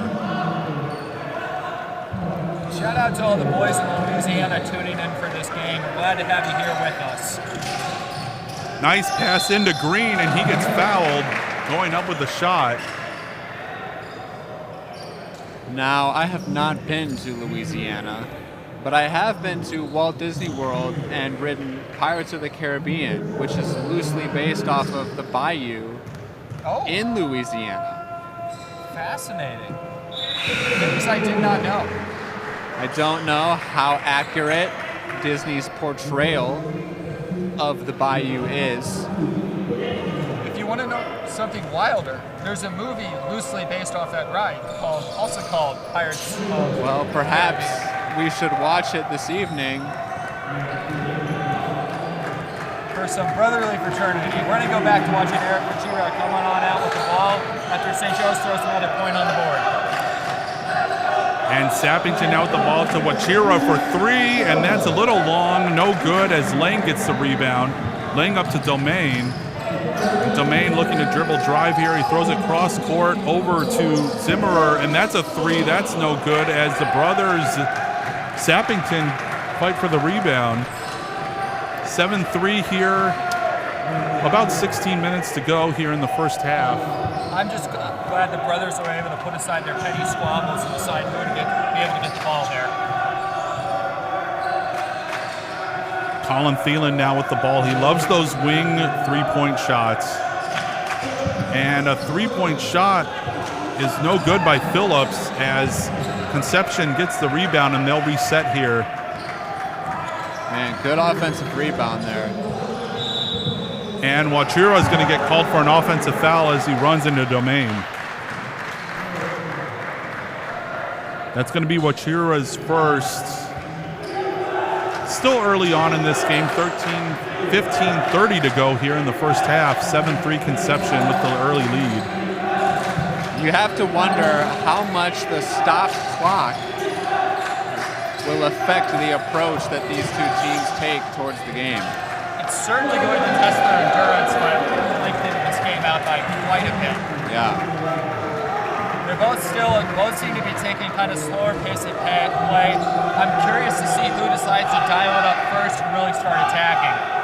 Yeah, not as much of a rush when you don't have a running clock. You can take your time. I mean, it's still the same 40 minutes that you got to play, but different 40 minutes though. Yep, different 40 minutes. Same at the same time, same length, but man, there we go. St. Joe showed up, big three-pointer. Ethan Green with a three-pointer as he now cuts the lead from 4-1 for Conception. Watriro with the ball, setting up the play here. Over to Gabriel Sappington to James at the top of the free throw line. Over to Watriro at the free throw line. Takes a shot that's going to roll off the rim, no good. Rebound goes to Green, and St. Joe's going to look to take the lead here. Our sabermetrics guy says you're not supposed to be taking a shot there, but I like it. He had an open look, and it was a nice look right there. Unfortunately, it didn't go in, but you got to take those chances when you have them. Oh, Domain loses the ball, but it rolls right to Green. He gets fouled. Basket is going to count for Ethan Green. Looks like he's getting our favorite and one going right here. Yeah. That's fun playing basketball. Foul's going to be on Gabriel Sappington. That's going to be his second. He's going to come out of the game as... If you're Conception, that's a pretty big loss right there, not having Gabriel this quickly into the game because he's kind of in foul trouble early on in the first period. You don't like that. Green at the line. He's 1 out of 2 so far, hoping to complete the three-point play, and he misses. Rebounds gathered up by Fisher. Quickly up the floor to Thielen for 3. That's an air ball as Green gets the rebound. Looks like Conception's starting to dial it up to a bit of a quicker pace of play. Domain now with the ball. As Domain on the corner, and that gets knocked away by Thielen, but he gathers it up for a 3. That one's a little short, no good, as the ball gets knocked away by Green, and it's going to go over to Conception. So in answer to a question earlier, though, Deacon Grant, I have been to Louisiana. Okay. Beautiful country, great food, very swampy, though. Okay. Very wet. I didn't know that they have seceded from the United States. I mean, great countryside as far as I was referring to, but you know what? I don't know. I haven't been to Louisiana in a while. Maybe they tried. You know, there really is nothing better than a good old bowl of jambalaya or gumbo. I'm not quite sure. As James Sappington gets his 3rd basket of the game, he's got 6, and Conception back out in front by 1. I'm not quite sure what the proper terminology for that is. If those from Louisiana in the comment section could let us know. Is it jambalaya or gumbo? The jury is still out. Rebound over to James Sappington with 12:47 to go in the first half. Remember, in this championship game, it's a stop clock. We have had a running clock for the majority of the tournament, but this championship game great job. But it looks like it's going to be an offensive foul on Wachira, so no basket. You hate to see a great play like that get nullified by a penalty, but the refs are calling fair game. Gotta trust them. I will say that charism of the entire state of Louisiana seems to be taking anything that can walk, breathe, or swim that's an animal and make it taste really good. Yeah. They can cook just about anything out there, including alligator. That might be the most underrated part of their cuisine. I had it in New Orleans. Delicious.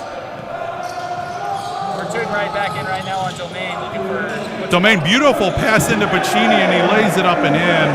Great call as Domain gets the assist, and Pacini on the board with his first basket of the game. Great set play right there. Jones into the game for the first time today as Phillips, as he gets that ball blocked at the top of the three-point line. And Grayson Foley off another great pass by Domain, and St. Joe's now has a 3-point lead. And here we go. St. Joe's is really dialing up as well. Both teams starting to get an idea of what this game's going to look like. Fast offenses. Nick Jones with the basketball now. Has Phillips at the top of the key as he hands it off to Wachira. Over to Gabe Sappington. He's got those 2 fouls, and he tries to take a shot, and it's going to be a jump ball. And possession's going to go over to St. Joe's here. They got a little bit of momentum. Gabe Sappington, you like that. He's back in the game. He's playing aggressive, even though he's in foul trouble early on. I hope I didn't say James Sappington, but I'm pretty sure. You did not. You're good. Okay. It was. We got an important message update from the chat, so we are seeing your chats. James Sappington goes by J-Sap. J-Sap, okay. J, just the letter J, Sap. That's his nickname right there, and we are apparently allowed to call him as such. So that will be happening on the broadcast from here on out. Thank you all for your input. We are seeing what you guys comment. Please put any comments you want as long as they are, of course, uplifting. St. Paul says, only the things men need to hear, things that'll really help them. If you got stuff that'll help us, throw it in the chat. We're glad to have it. Nick Jones with a 3-pointer to tie the game at 12 as Domain drives down in the lane. I think James Sappington was looking for a charge, but he wasn't going to get it as Domain picks up his first made field goal of the morning, and St. Joe's regains the lead 14-12. Ball gets dumped back into Sappington, back out to Fisher for 3, and he swishes it. And we got a good back-and-forth game going here with 10:21 to go. 15-14 Conception as St. Joe's takes a timeout. Was this the seesaw battle you were expecting, Ryan? Yeah, definitely. I mean, these two teams, they've been good all tournament long, and the shooting, I think now that they've started to get into the game a little bit, the shooting is really starting to come out for both teams, so we might see the score jump up pretty quickly here before halftime. I could easily see it popping off. Grant, what have you been seeing? Well, I've been seeing a lot of the same, but I am still waiting on the jury vote on the jambalaya versus gumbo question. That's really been on my mind, and we need to hear from the people on this. You got to be careful. That could be, I don't know, like in Louisiana, that might be a pretty hot conversation depending on where you're from in Louisiana. It's true, it's true. I'll tell you what, regardless of whether you call it jambalaya or gumbo, if you put that on my plate, I will eat it. Oh, that's definitely true. I remember when I was first introduced to that, and red beans and rice. I was on vacation in Gulf Shores, Alabama, which I think is close enough to Louisiana that it's still kind of the real deal. Okay, yeah. And it made me very happy. Yeah. It made me very happy. Shout out to Creole culture. Also, shout out to the boys tuning in from northwestern Missouri. Glad to have y'all here. Land of corn and windmills. I've been out there. It's beautiful.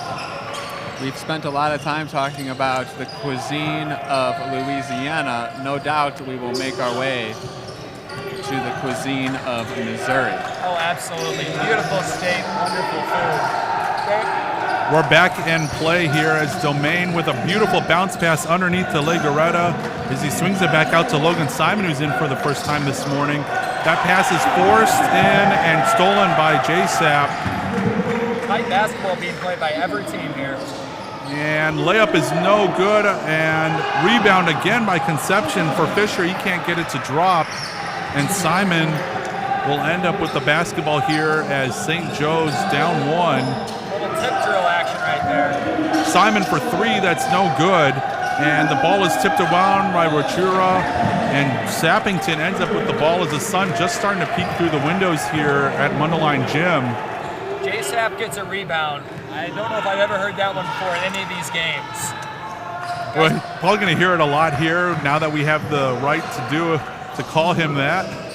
Guy's been putting up some wild numbers.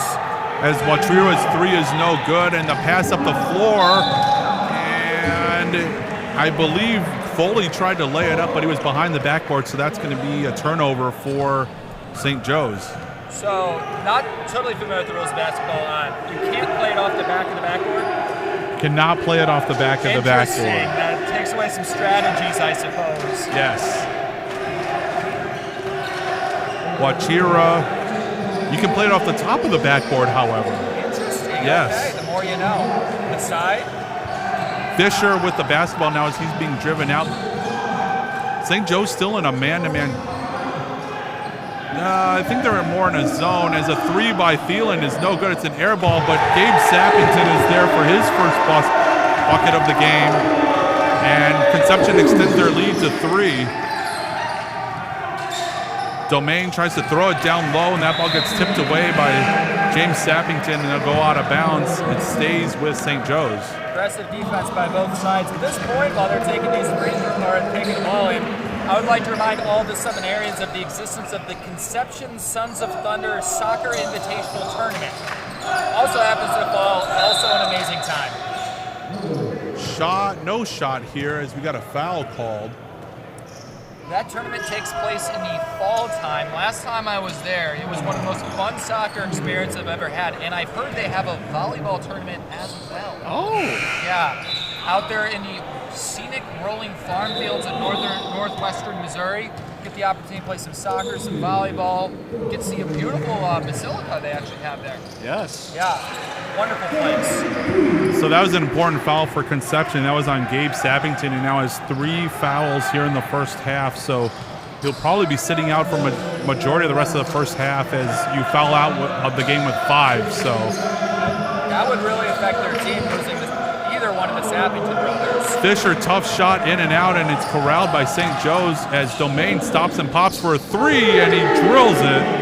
His first made 3 of the morning, and we're tied up again at 17.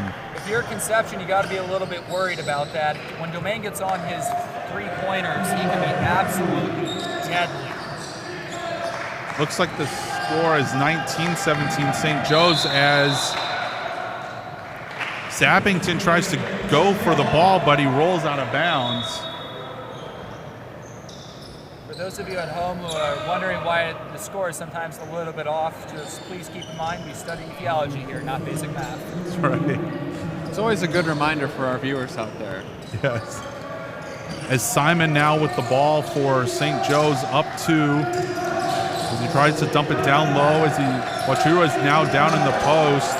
And that fade is no good, and a good steal by Emmanuel Legaretta, and that shot is no good as JSAP corrals the rebound for Conception. Great defensive stand by Conception there. That's right, 6:50 to go here in the first half as Conception looking to tie or take the lead here. Phillips at the top of the key, over to Wachira, over to Thielen at the top of the key for 3, and he drains it. Oh my goodness. Got it. Let him see it, boys. As Conception regains the lead, and if Thielen gets going, he's got the ability to really get on fire and make a couple of 3-pointers. This is just both teams have so many explosive players that will really be making themselves felt throughout the entire course of this game. Domain directing traffic here as they're down 1, and he stops and pops for 3. That rolls off the back rim, no good, as Wachira gets the rebound.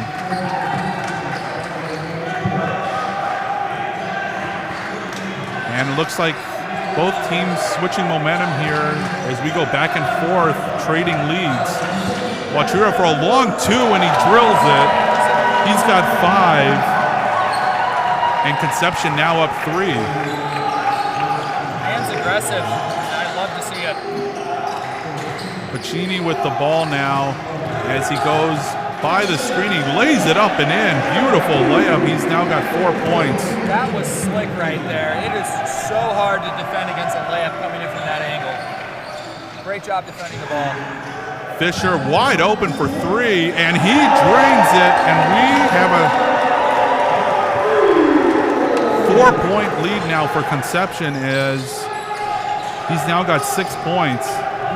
Now, last night, these players, during the ice cream social, watched the Michael Jordan flu game, the 1997 playoff game in which, against the Utah Jazz, Michael Jordan took the court and played an entire game with the flu. Now, if you have seen The Last Dance, the brilliant documentary by ESPN, you know that the flu game was a misconception. And it was actually food poisoning. That's somehow worse. I've had food poisoning. Yes, it was a pizza that was delivered to Michael Jordan's room late at night, the night before the game, and he got gravely sick. I'm sure there's some fun thoughts running around as to how that happened. One has to wonder whether or not it was intentional. Pacini drains both free throws. He's got 6, and he brings St. Joe's to within 2. 5 minutes to go here in the first half. And Wachiro getting hassled by Bradford, and he's going to pick up the foul here. Up to the line. Good for him. He accents the Sappington brothers so well with his quick attacks. Sappington bros come in just as bruisers on the offense, and then you have Eric Wachiro that can just zip in and out with quick little jolts of attacks. It's a nice pairing. And Wachira misses the first. And remember, clock stops here in the championship game on fouls, of course timeouts, but fouls, anything out of bounds. And he drains the second free throw, so he's 1 out of 2 from the line. Extends the lead out to 3. What a beautiful free shot there. Like that 3-point shot. Looks nice. Good arch. And Domain spinning into the lane. He's surrounded by blue jerseys, and he's going to get a foul out of it. 2 shots here. It seems Conception's current game plan is just don't let Domain do anything. If he touches the ball, just swarm him. Yeah. It's having some effect, but he's getting a lot of free points. Fouls on Wachira. That's his 3rd as Domain hits the first. That's his 3rd. Conception's going to be getting quite a bit of foul trouble then. That could really bite them in the second half. They've got 2 of their best players that already have to be watching out for what they can even do. Just swarm him like a bunch of bees. Oh, That's right. Now, what is the proper terminology for a grouping of bees? I believe it's a swarm. A swarm, okay. Swarm, gaggle, perhaps? I'd be surprised if it was a gaggle, but you never know. A gaggle of bees. You went to St. Ambrose University, so you would know more about did. bee swarms than I would. Well, You were a Yellow Jacket. Thielen for 3. That shot is no good, and the offensive rebound goes to Gabe Sappington. As Thielen over to Wachira for 3. That is good. that 3-ball for Conception is really playing a factor in today's game, Ryan. Yeah, 4-point lead now as Wachira. Steph Curry would be proud. He's got 6 points. Kid's a shooter. He likes letting fly. And lobs it over the head to Domain, and Domain drives into the lane. He gets to the basket and scores a tough shot. Oh my, that's professional right there. He's got 11 points now. That is just perfectly executed. He knew exactly what he wanted to do, and there was no one that's going to stop him. Thielen with the ball now on the wing up to Phillips. Phillips gets the ball taken away from him by Domain, and a fast break opportunity here as Domain shields the defender, uses his body, and ties the game at 29. Has Domain been off the court at all so far? No, I don't think he has, and they're going to need a guy like that to stay on the floor, especially if they want to win this game. If I'm Conception, I'm going to be wanting to wear him down because he does not miss a single one of those layups. We have some seminarians from Conception here as they are continuing to root on their team in a tie ball game here with 3:15 to go in the first half. Yeah, we're seeing more and more spectators trickle in as this game progresses. Everyone wants to see the final outcome of this championship. I mean, it's a big deal. You know, he gets to take home a nice, massive trophy after having come to one of the biggest seminaries, really. Just gave his eyes and historically in America. And take a nice trophy home. It's true, and that trophy is worth fighting for. You know, there's no participation medals here, so they're fighting for a gold statue that is one of a kind. And that trophy, let me tell you, if you haven't seen it, it is the size of a small person. When we're saying trophy, like it's It's bigger than probably a 12-year-old. Well, I've heard tell that it was actually molded by the elves in the fires of Mount Doom. I cannot confirm or deny that we know the location of Mount Doom. Our campus is pretty big here, so. It's pretty big. It does feature a lake, but I won't go further than that as to the secrets of Mundelein. You'll just have to join this illustrious establishment. Wachira was 6 points as he brings the ball up the floor as we approach 3 minutes to go here in the first half. He gives it over to Jones, over to James Sappington. Sappington tries to throw it to his brother Gabe, and that goes out of bounds. The 5 on the floor for Conception: Thielen, Wachira, Jones, and the Sappington brothers. And for St. Joe's, Domain, Lang, Legoretta, and we'll see what the other two are. Ethan Green, I believe, is one of them. Green and Pacini, the 5 on the floor. Thank you for that. You're welcome. Now, Gregory, speaking of the secrets of Mundelein, we do have a system of tunnels here. We do. At the seminary that connects all the buildings on campus. Now, there's always a group of seminarians each year that is bold enough to traverse these tunnels. I have never been one of them. You know, I just have been wary of going down there.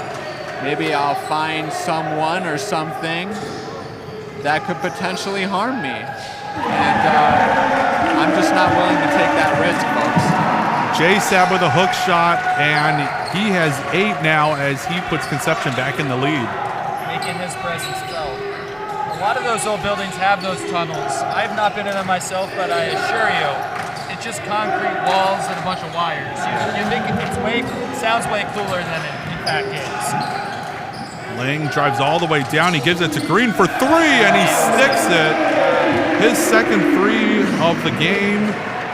He now has 9 points, and St. Joe's retakes the lead 32-31. Let me tell you something. That man's beard is putting these mustaches of the Conception men to shame. Whoa, that's a hot take right there. And Gabe Sappington for 3, and he sticks it. I think he heard that mustache comment. He nailed that. Beautiful point right there for Conception. 5 points now for Gabe Sappington, and Conception back on top with 1:13 to go here. Domain dumps it down low to Pacini. Pacini lays it up and in, and we got a tie ball game. Pacini now with 8 points. Now, 6 points. While we're on the topic of facial hair, gentlemen, we were in the Holy Land last year. Yes, we were. And it is somewhat of a Mundelein tradition to grow out your facial hair when you are in Palestine. Now, I lasted 5 days before I looked in the mirror and said, I can't do this anymore. This has to stop. But Ryan, you lasted the whole time. That I did. You did. And apparently I grew a very glorious beard. You did. Yours was impressive. I think you and Deacon Jeff were the only 2 that lasted the whole trip.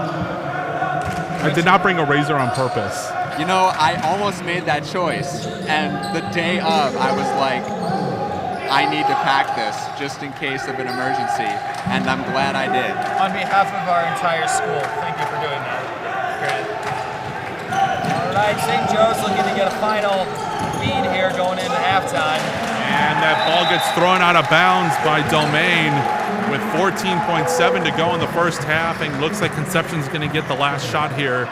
For those of you looking at the feed right now, you might see the person who looks kind of like a Jedi Knight or maybe even a Sith Lord hanging out on the side. I assure you that he's not who he is as far as we are aware. That is one of the priests and a member of the Benedictines out in Conception. Wachira for 3, that's no good. Tip by Sappington, no, and the buzzer's going to sound. As I don't think that shot would have counted, but at halftime, I think we've got exactly what we were looking for in a championship game. This is tied at 34.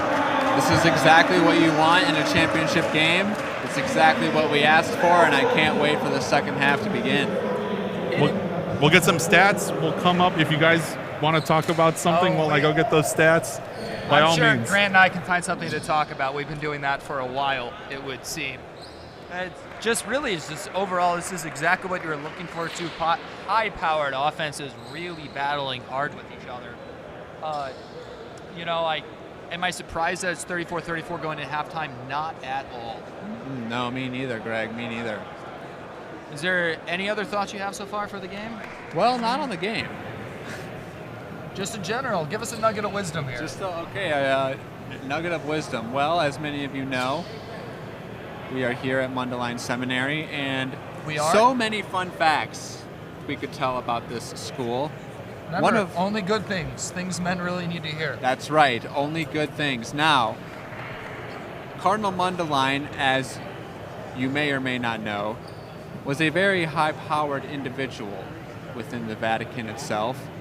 And back in the day, you were not allowed to have your own bathrooms at the seminary. Well, Cardinal Mundelein would have none of that when he was designing his plan for what he wanted to be the Catholic University of America. So he included, against the will of the higher-ups, more marble than was needed for the Immaculate Conception Chapel. And it was approved because the Vatican thought that marble was going towards the chapel itself. Cardinal Mundelein used that extra marble to build his seminarians their own bathrooms. And let me tell you, we are grateful for that here.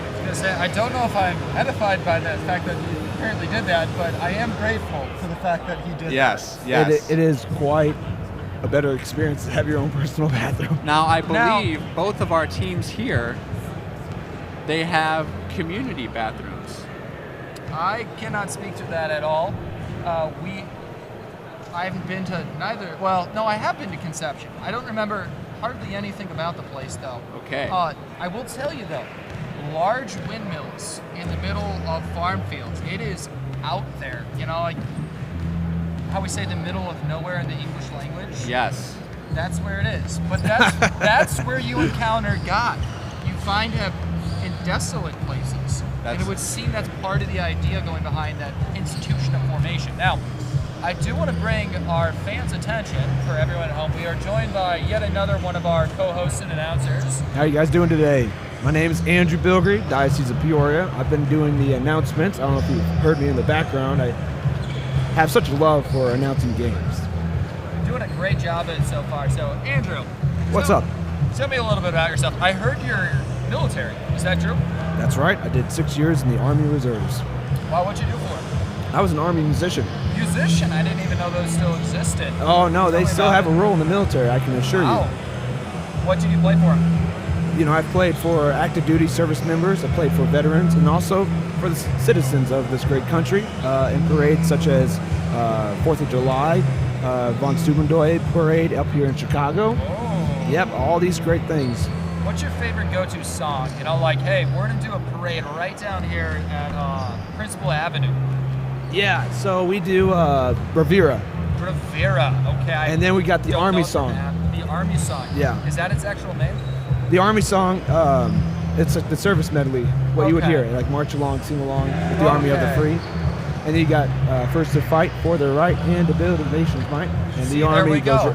So it's technically called the Army Goes Rolling Along. There he goes. There you go. Go Army. I've heard some people say. I'm more of a Go Navy guy.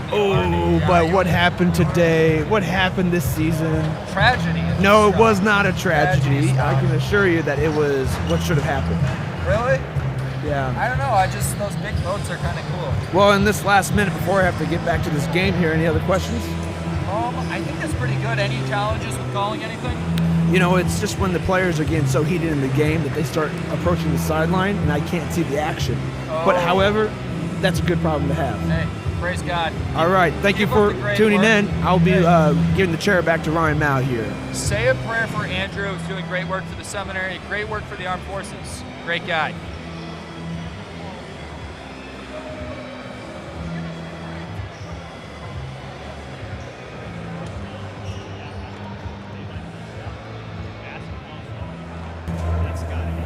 All right. We got some halftime stats for you as we clean it up. Tied at 34 here as we begin the second half. Joey Pacini has 10 points for St. Joe's. Carter Domain has 13. Ethan Green has 9 points for Conception. Thielen's got 3 points. Wachira has 9 points. Fisher also with 9. James Sappington with 11. Gabe Sappington with 2. That rounds out the scoring for both sides. As we are in a good one here at Mundelein Gym, this championship game. Deacon Ryan Mao with you, along with Gregory Cleaver and with Deacon Grant Colburn. As St. Joe's starts with the basketball here, Domain's going to stop and pop for 3. That's no good. As Thielen with the rebound. And Conception looking to take the lead here early in the second half. An aggressive opener there for St. Joe's. Thielen dumps it off to Fisher for 3. That's no good. Rebound and the fast break for St. Joe's. Ball's underneath the basket, but Green picks it up. He has 11. He's in double figures, and St. Joe's takes the lead. Working the paint nicely right there. You wonder if they're going to try to take advantage of the foul trouble that Sappington and Wachira are in the second half. Gabe Sappington pops for 3, and that's good. That's his first made three-pointer of the day. He's got 5, and Conception retakes the lead. Seesaw back and forth between these two teams continues. Clay Goretta now at the top of the key. Now to Lang. As Lang looks to give the entry pass into Pacini. Pacini backing down Fisher, and he lays it up and in. Tough basket for Pacini. He's been playing well. He's got 12 on the morning. You know, you love to see the Mundelein students sticking around to support the other players during this championship game. Wachira for 3, and he knocks it down. That is his third 3. Making his presence felt. You can just feel the energy in this house right now building. This is going to be a good finish for this game, folks. He's got 12 now. Domain, a long 3 that rims around the rim and out, but the offensive rebound goes to Pacini. And Green's going to dial it up, and he drills a 3. That's his third. Both teams are opening up and really trying to attack from the beyond the three-point line right here so far. Back and forth we go. 14 points for Green. As St. Joe's still up by 1, or retakes the lead. J-Sap for 3. That's off the back of the rim. No good. Bounced by Gabe Sappington. And he steals the ball. Gives it off to his brother. And he muscles his way down for the shot. It's no good. Ball's going to stay here with Conception. His last touch by St. Joe's. That was a sneaky play by Gabriel right there. He hunted that ball down. I don't think St. Joe's had any idea he was still back there. 17:26 to go here in the second half. Already a lot of action this first couple minutes. Thielen stops and pops for 3. That's off the back rim, no good. Sappington with the rebound. He takes it back out. Over to his brother as he calls a play. Wachira's going to reset the offense here right down in the key. And great passing by Conception as they try to get underneath to J-Sap, and he loses the ball in a turnover. And a three-pointer is no good by Zimmerer. Rebound for Domain. Domain lays it up, no good. He's going to try again, and that ball is going to drop for him as he gets fouled. And 1. He'll go to the line to look to complete the three-point play as the foul is going to be on Wachira. So now his third personal foul. Now we have 2 brothers playing on St. Joseph's, is that correct? We'll have to check that. I am not sure. Okay. We'll have to maybe they have different last names, I'm not sure. Folks, or religious brothers. Folks, I do not think that is correct. We do for Conception, though? My information is wrong. The air in the building is getting a little light. I think you need to fire your PR guy. Maybe I should grab some water. Whoever your PR guy is, who's ever feeding you information. As James Sappington up at the top of the key, top of the lane, and Wachira gets pushed. I don't think they're going to count the basket. He was fouled on the ground. Foul is going to be on Bradford. That's going to be his second personal foul, and team's first of the second half. Really seems like play slowed down here in the second half of it to start. Both teams once again just trying to get a feel for where they're at and where the other team's at, what that breather did to them. Down low to Jay Sapp as he gets another layup. They can't stop him right now. He's got 15s. And a quick three by Zimmerer. That's no good. And we'll see what the call is here. It's going to be a foul. Sappington really loves to be down there in the paint. That's where he works his plays. And he's getting a lot of points. And you just got to be asking yourself, if you're St. Joe's, how do you stop that? Because that's going to be really difficult. I believe that foul was on Green. That's going to be his second of the game as Wachira. That drops in. We'll see. They're going to count the basket. What an incredible layup. This is going to be a 4-point play. I believe it's going to be a 3-point opportunity here as I believe Zimmer, he picks up the foul. That's his first personal. Eric Wachira at the line, looking to complete the 3-point play. He's 1 out of 2 this morning. Free throws up and good. He now has 11. No, he has 13, excuse me. And Conception keeps their 2-point, regains the lead. It's now 45-43 off the 3-point play.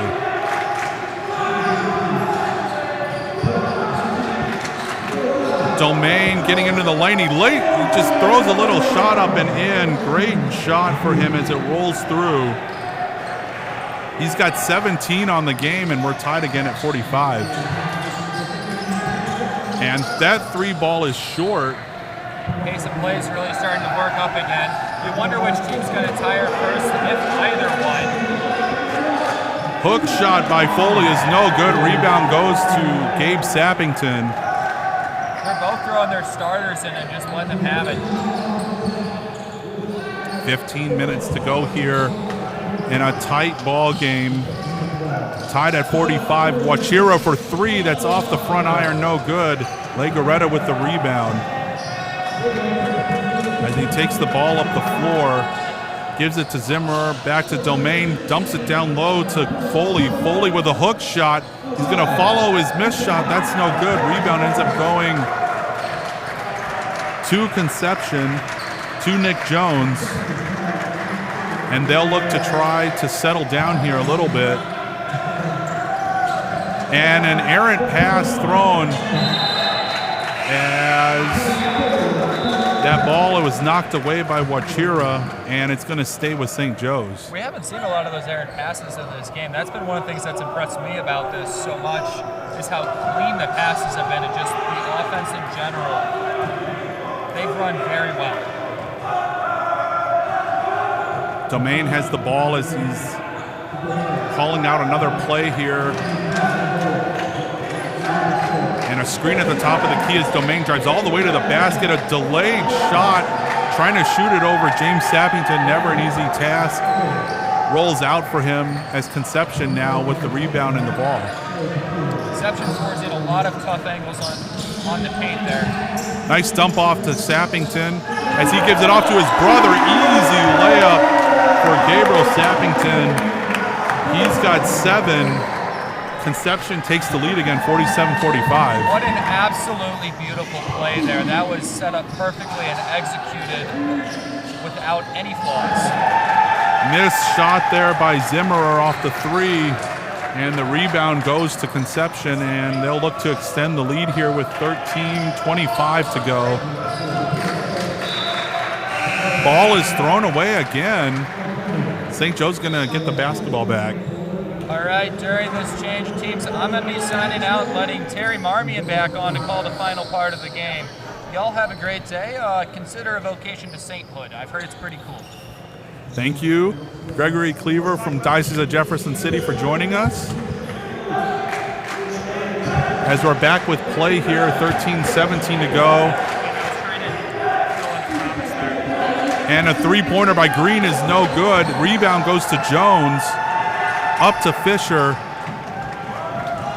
As James Sappington now driven into the corner by Domain, and Domain's going to get called for a foul as he reaches. Wow, this has been the best. This has been the best game I've seen all day. The championship game should be that. That's what you want from a championship game. You want the best basketball to be played in the final minutes, even. Well, that Mundelein game was very nerve-wracking. That's why I was not on this commentary. And Sappington gets the ball. It rolls out to his brother. He passes it down to Wachira. Back to Jones for three, and he drills it. His first basket of the day extends the lead out to 5 for Conception. 12:40 to go here as Domain looks to drive. He gives it off to Simon, and I think he traveled. Yep, sure did. Ryan, can I give my take on the game so far? Please, yeah. I think the difference in this game will finally come down to, does Conception have the energy with the 6-man rotation they play against St. Joseph, who plays 2 fronts the entire game? And then the last 12 minutes, we'll see if they still got the horses to finish this game out. Yeah, definitely, as Conception now with the basketball. 12:33 to go in this second half. As Wachira is dribbling the basketball, he gives it up to Jones, who just made a huge three-pointer. Ball rolls out to Thielen, and Thielen took too many steps there. He travels. And another turnover as St. Joe's with the basketball now. Down 5. Domain, their star today. He's got 17 and no basket here. Fun fact, St. Joseph Abbey has never lost a game at Mundelein. They are 9-0 in their history. Okay. So this is, they're going for 10-0 in their time at Mundelein. I think they think their home court is our Mundelein gym. James Sappington with his 3rd foul. That's important for St. Joe's, as that shot is up and no good by Pacini. We'll see. It's going to stay here with St. Joe's. See, one of my favorite players on St. Joe's is number 7. What's his name, Ryan? Emmanuel Legoretta is his name, with the headband. Yes. Last year, actually, when we played him, he face guarded brother Kevin, and he did a very good job, as I remember. And so he's one heck of a defender if you need to do a box and one, but there's too many good players on the court for them to do that. Jones for 3, that's no good. Rebound goes to Simon for St. Joe's. And they're looking maybe to push the pace just a little bit. His ball goes to Pacini, over to Domain on the wing. Down to Green. Green battling down low. He hooks it up and in. Many players out here this weekend putting up video game-like stats. He's got 16 points now for St. Joe's. Yep. Amazing we got a couple of stuff. guys. Now, I would always create my own player. What was his name? And I would jack up his power rankings to the max.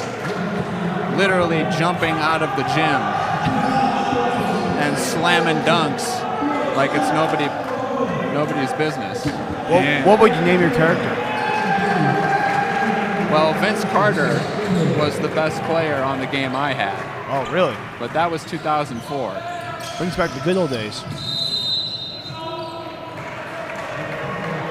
And I think that's going to be a blocking foul on Legoretta. That's going to be his first. He looked like Grayson Allen on that play, to be honest. Bringing back the good old Duke memories right there. You remember good old Grayson Allen, Ryan Mao? I do remember Grayson Allen. I think he's in the NBA now. I don't know which team he plays for. Memphis Grizzlies. Okay, there you go. I'm a Duke fan, so I know everything. That knowledge right there. Do you like Duke, Ryan? I don't really like Duke, no. Oh, really? More of a San Jose State guy myself. Go Spartans. As Domain drives the ball up the floor and he lays it up and in. Another easy layup for Domain as he's now got 19. He's showing up and showing out, Grant. He is. Actually, I think St. Joseph scored 85 in the championship game last year against the Sales, so they're on pace for that, if I'm right. There you go. The Sales was the runner-up last year. That's right. Yeah, as Sappington passes the ball over to Fisher, Fisher to Thielen. Well, oh, no, not Thielen, to Fisher, and now Thielen has a basketball. Yeah, DeSales didn't even make it the playoffs this year, but they gave a very good effort, and we can't wait to come to their tournament in 2 weeks. So it's going to be a great time over there, too. So I'm sure we'll see some of these same teams again in 2 weeks as the brothers play beautiful basketball. James Sappington with the assist to his brother Gabe. He's got 9, and it's a 3-point lead for Conception. What's the total points for the Sappington brothers right now, Ryan? Well, Gabe Sappington's got 9 as Legoretta gets the loose ball. James Sappington has 15. As Simon takes a 3, that's off the rim, no good. Pacini gets blocked, maybe looking for a foul there, but Thielen grabs the loose ball. And Conception with 9:15 to go is up 3. Wachira with the ball and almost gets stolen by Legoretta. Low key, I wish we could put an all-star team together of the best players from all these teams. I would love to see how good that team could be, Ryan. Noticing as we get to this point in the game that Conception's stamina is starting to separate them from St. Joe's. 3 by Sappington, no good. Tipped by the ball from Fisher. Goes right to St. Joe's, and that ball gets stolen by Wachira. And a 2-on-2 fast break here as he drives into the lane. And he's going to go to the free throw line.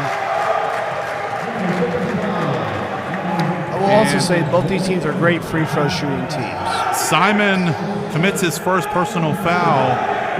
And Wachira 2 out of 3 from the line today as he's got 11 points, 13 points. Man, Ryan, they're really keeping you working on the stats for this game, are they? Wachira hits the first. We've been enjoying this tournament all weekend, fellas, but basketball is not the only sport that we enjoy here at Mundelein. We also play a lot of ultimate frisbee. We have some disc golfers here. We have a course that was created a few years ago by some seminarians for disc golf. We like volleyball and also soccer. So basically, seminary is like summer camp. How about fishing? Is fishing a sport, Ryan? No, that's questionable. How about ice fishing? Questionable. Some guys play ice hockey when the lake freezes, and that's going to be, I think it's going to be, let's see what they're going to call here. I've actually never seen a lake freeze until I came to Mundelein last year, so that was kind of a special moment for me. I believe the foul's going to be on Jacob Zimmer. That's his second personal. And Conception now in the bonus as St. Joe's commits their 7th team foul. Have some subs coming in now for St. Joe's. Zimmer and Legoretta in as Thielen's going to go to the line for 1-and-1. Yet to take a free throw today. Come on, hot shot. That's his nickname. First free throw's up and no good as Pacini grabs the rebound and St. Joe's down 4. Still plenty of time left in this game. Green stops for 3. That's off the rim, no good as Jones with the rebound.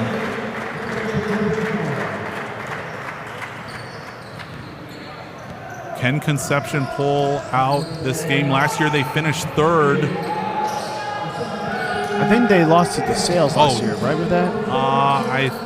In the semis? No, they lost to St. Joseph's then. No, they lost. No, they won. They've won all their games so far. I think. No, last year. I was talking about last year. I don't remember. As James Sappington, another basket. He's got 15 and a timeout by St. Joe's as now they're up 6.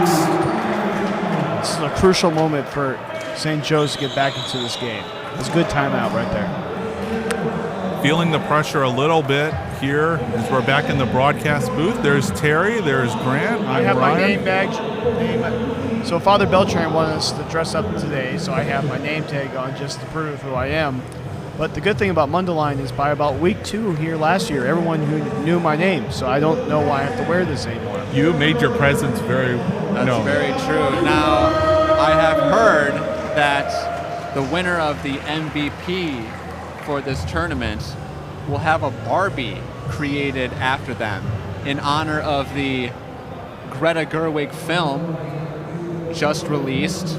Kind of snubbed at the Oscars, people. I don't really understand why that's the case. There were a lot of great performances in that film. Nonetheless, we carry on, and the MVP of this tournament will be on a shelf near you soon. Oh, I was kind of hoping that we would have a Barbie made of the MVP, and when we would blow it up like an Oppenheimer.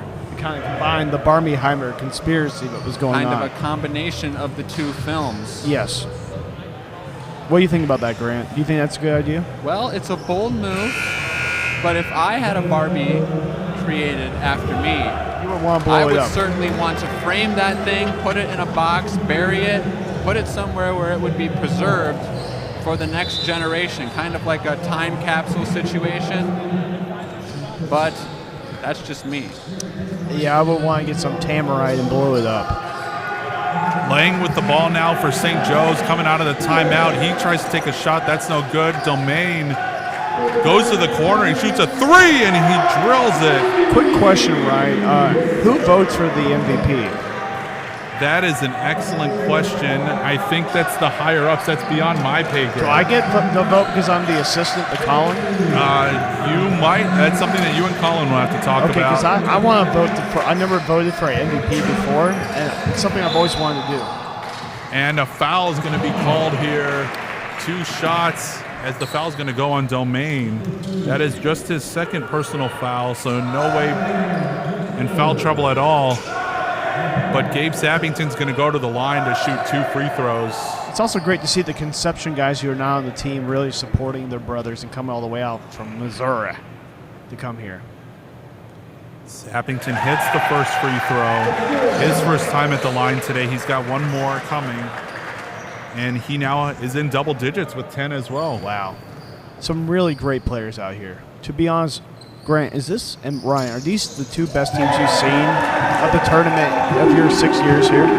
Well, there have certainly been a lot of great players in this tournament. I think the best that I've seen, personally, my 2 years in Preethy, we had the backup to Steph Curry at Davidson play here. For Mundelein? He discerned a call to the priesthood. He played in our tournament, and it was like watching a men among boys. Really? What diocese was he? Somewhere in Florida, I believe. 2-point game now for St. Joseph's. Domain hit the last 3-pointer, and he's got the ball in his hands. He stops and pops for 3 again. Another 3-pointer for Domain, back to back. Do you want to hear a fun fact about Stephen Curry? I grew up watching Stephen Curry play before he was famous because he went to Davidson, and that was about 20 minutes away from my house. So I saw him play like 10 times a year before that run in the tournament. So Now, Terry, you are a big Duke fan. yes, Duke is my team. Now, how do you think the Blue Devils are doing this year in their first full season without Coach K? Well, to be honest with you, I don't know if you know. Well, technically last year was our first full season without Coach K. Thank you for that correction. Second season. So far, it's been up and down. We beat some really good teams. We lost to teams we shouldn't have. But I think we play North Carolina next week, which is the greatest rivalry in sports. And I will argue against anyone else who says there's a better rivalry than Duke-Carolina basketball. Now, if Mattel were to make a Barbie of Coach K, would you purchase that Barbie, and would you care for it as if it was your own child? I would consider it. I would have talked to my formator first about that. But Okay. I will tell you right now, if I had to buy a Barbie of Roy Williams, I would get some Tamarite and blow that thing sky high. because I hate the Chapel Hill Tar Heels.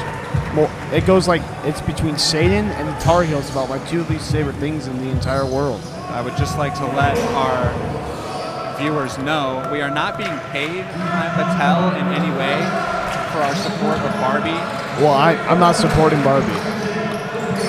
but we'll take a check if you have one. That's right. Back to As Ryan. We get back to play here. Fisher back to Jones. As St. Joe's up by 1, and a three-pointer. It's an air ball as Sappington collects the board, but it goes right to Legoretta, and there's going to be a foul here. You know what's something interesting I learned about this tournament, Ryan? What's that? Well, you know, I started trying to do an airball chant or a couple of those chants, and I'm told, you know, we're trying to be a more positive, proud atmosphere. Something new to me, but that effective maturity is so important when it comes to how you present yourself in the public, especially with your comments during a basketball. And a good layup down low for Pacini as Domain gets the assist. He's got 14, and St. Joe's now with a 3-point lead over Conception. Yeah, I called him a guy Butterfingers, and I guess that was also. Oh, great steal by Domain. Dunk it. And he is going to just lay it up and in. Beautiful steal and layup. Yes, Ryan, it is always great to see how the different seminaries show up to support their teams. We did a couple years ago, we had a band that came. They showed up, they played for their team, and it was a wonderful witness to how fraternity can be cultivated in seminary. What seminary was that? Mundelein. We have a band? We did. Let's bring it back. 27 points now for Domain as Phillips with a 3 that's off the rim, no good. Chase for the rebound, and is going to be a foul here, I think. Well, that's going to be on Gabe Sappington. I'll be honest, I don't know if I get MVP vote, but if St. Joseph's wins, I think I know who I'm giving the MVP to. That's going to be their 4th team foul with 4:36 to go. St. Joe's has kind of turned it around here. They're now up 5, 62-57. Does the Conception coach look like a Sith Lord a little bit with what he's wearing, Ryan?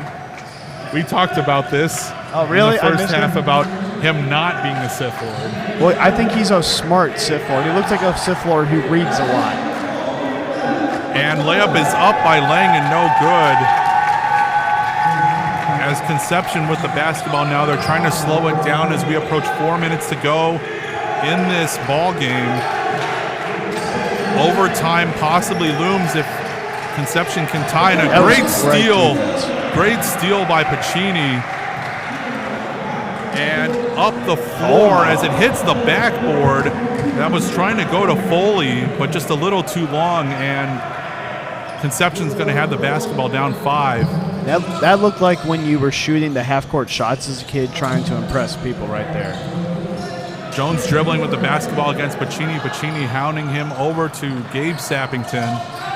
Sappington down to his brother James, and James lays it up and in. He got absorbed the contact. Now, growing up, I myself had a Fisher-Price hoop. Really? That I would often dunk on, pretending to be Michael Jordan. So shout out to them. Oh, beautiful job by Carter Domain. He's now got 29 points on the morning. Unfortunately, that dream was crushed when I was cut in 6th grade by the Midwest League. Have you ever forgiven the person who cut you, Grant? Have you ever forgiven the person who cut you? No. I think you should talk to your formator about that. And rebounded eventually by St. Joe's Abbey with a 5-point lead now. Coach Father Vincent for Conception pleading for defense here. This is truly, I think, one of the most crucial moments in this game right here. Oh, Domain with a deep three-pointer. It's no good off the front of the rim.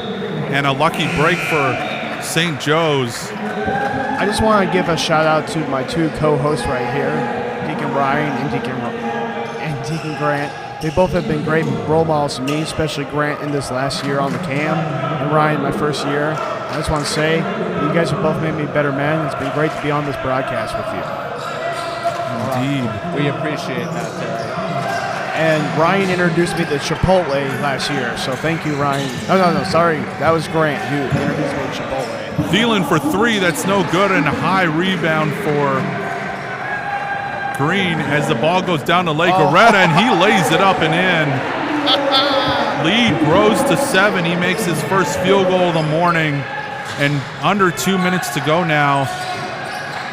Ball gets dumped down into the post by Sappington. Got to be careful. 3 seconds there. He throws it up. It's no good. Ball goes to Domain on the rebound.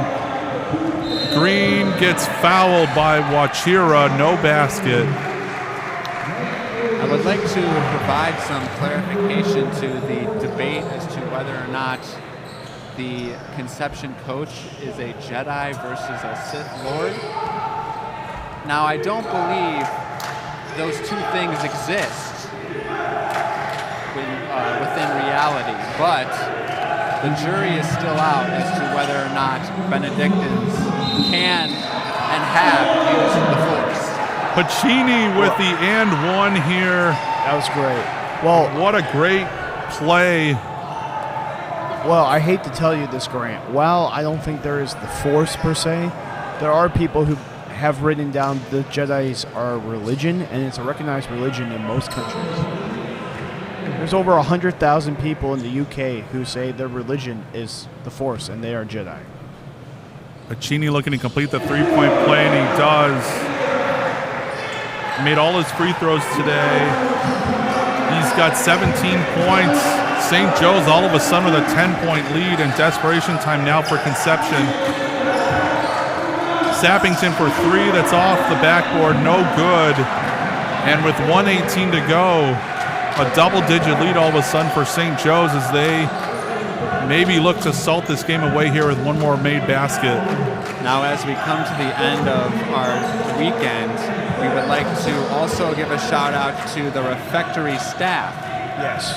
Who has been cooking for us all weekend. These fine gentlemen have never gone hungry for a second. And they make some excellent quinoa, let me tell you something. And the fried chicken's delicious, too. It certainly is a major food group for me in my diet, and I just can't thank them enough. And the fried chicken's a main diet for me, too. Pacini's going to go to the line for 1-and-1 here. 54.8 to go and up 10. Both teams in the bonus now. First free throw is up and good by Pacini. He now has 18, and St. Joe's backing off, up 11. They're going to play defense here, get their defense set and ready to go as Pacini drains both free throws. You know, to be really honest with you guys, I really wish we played Conception this tournament. There are some really great guys, and I think we would stand a chance based on how the scores have fallen. So, Wachira banks in a three-pointer. And he's got 17 also. Clock should.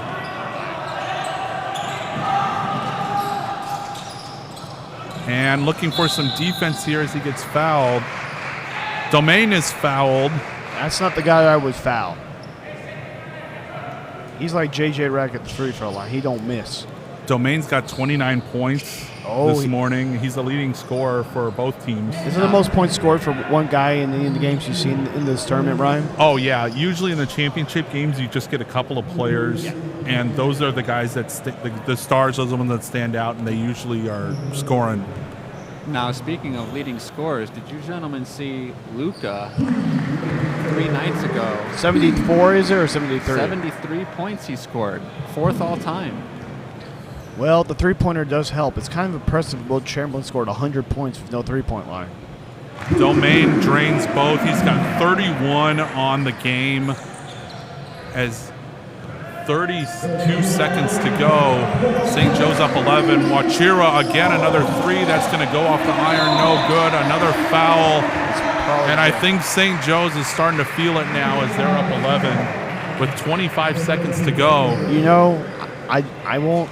I'm just going to be honest. I said I think at the end of the game it's going to come down to endurance. In the last 5 minutes of this game, St. Joseph's have completely dominated. Right, Ryan, would you say? Yeah, I would say so. I'm not sure what St. Joe's did to change their strategy, but it's affected Conception here. St. Joe's has gone on a pretty good run here, and their scorers, they're making baskets, and that one is no good. Hydrate or dihydrate, That's what I'm saying. Drink a lot of water. And a high arcing three-pointer that's going to hit off of the motorized cable, and that's going to be an out of bounds for St. Joe's with 18.4 to go. Can I just give one quick sponsor to the Knights of Columbus? Thank you so much for all that you guys have done on this. We really could not do this tournament without you, and Viva Jesus. Well, we're going to have the trophy presentations after this game for all 3 teams here.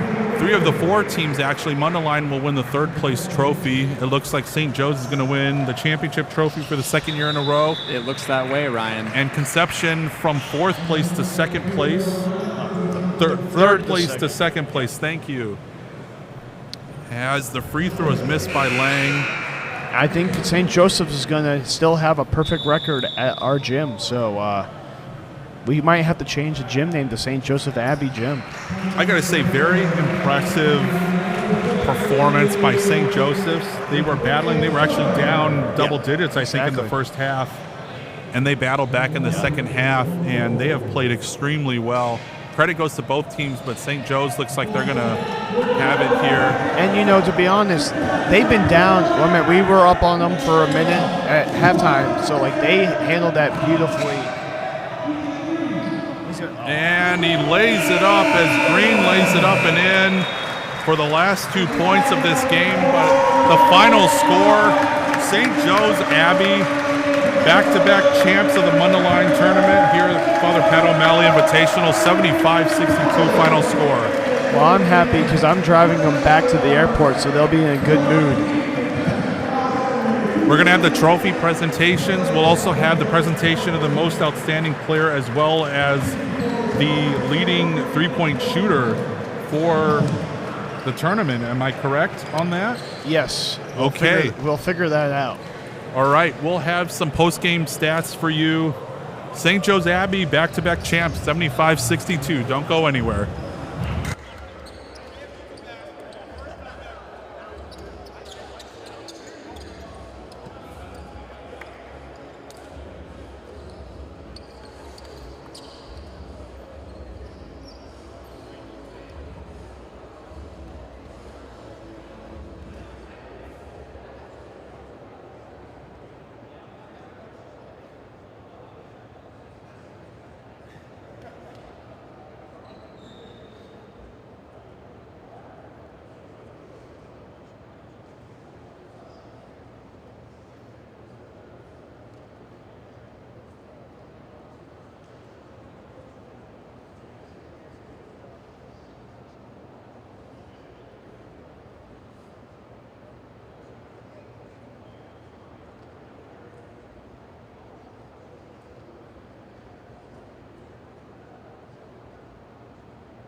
Place victory. So if I can have the Mundelein Lakers come up to me. Come on, Mundelein.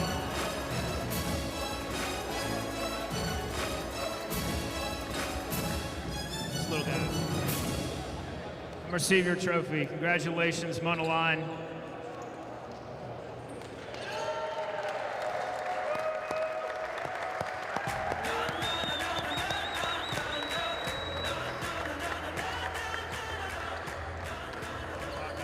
Picture, yeah, get a picture.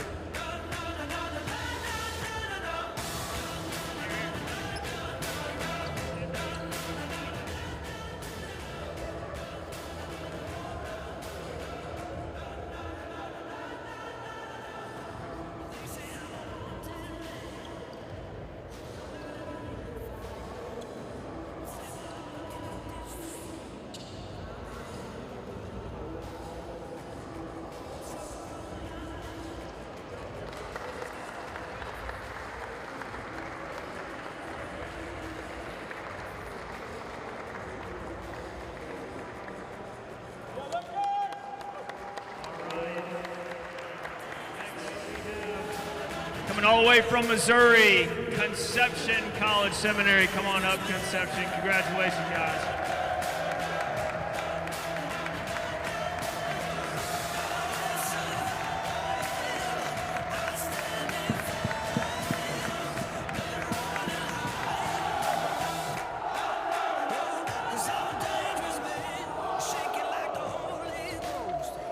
Congratulations. Get a picture right here.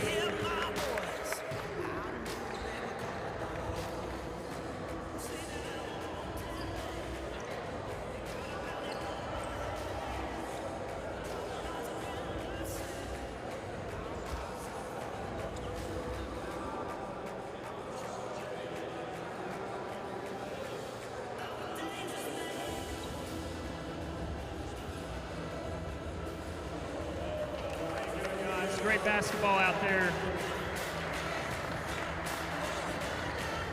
And now, your returning champions, all the way from the great state of Louisiana, St. Joseph's Abbey, your 2024 Pat O'Malley basketball champions. Congratulations, guys.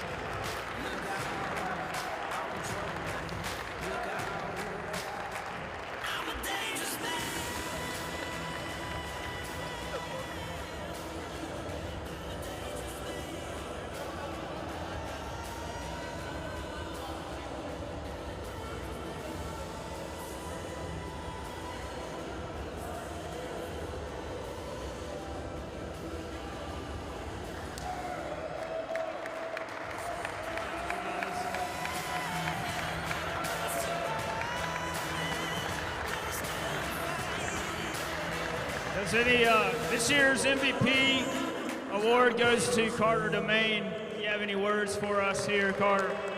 Yeah, I'm very grateful just for the opportunity to keep playing basketball and glorifying the Lord. And to get MVP of a tournament is a great honor. It takes a lot of hard work. The Lord's done a lot of work to get the MVP here. It's a lot of hard work going through. There's been a lot of journeys, and so I'm glad that Zach Jolly gets his second back-to-back MVP. Right here, the MVP of our team, Zach Jolly. Give it up for Zach!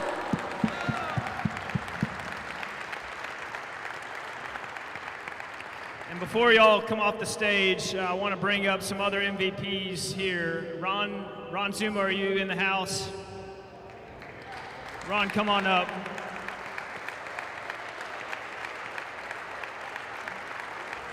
This tournament would not be possible without Ron and the Knights of Columbus. So, from the bottom of our hearts, Ron, we thank you for making this possible, and we thank the Knights of Columbus, especially here in the state of Illinois. God bless you and the work that you do for us seminarians especially. Thank you.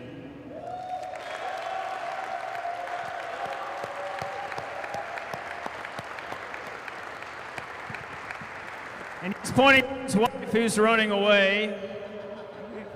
She's hiding right now, but we're grateful for Diane as well, and for all vocations. Yes, there she is.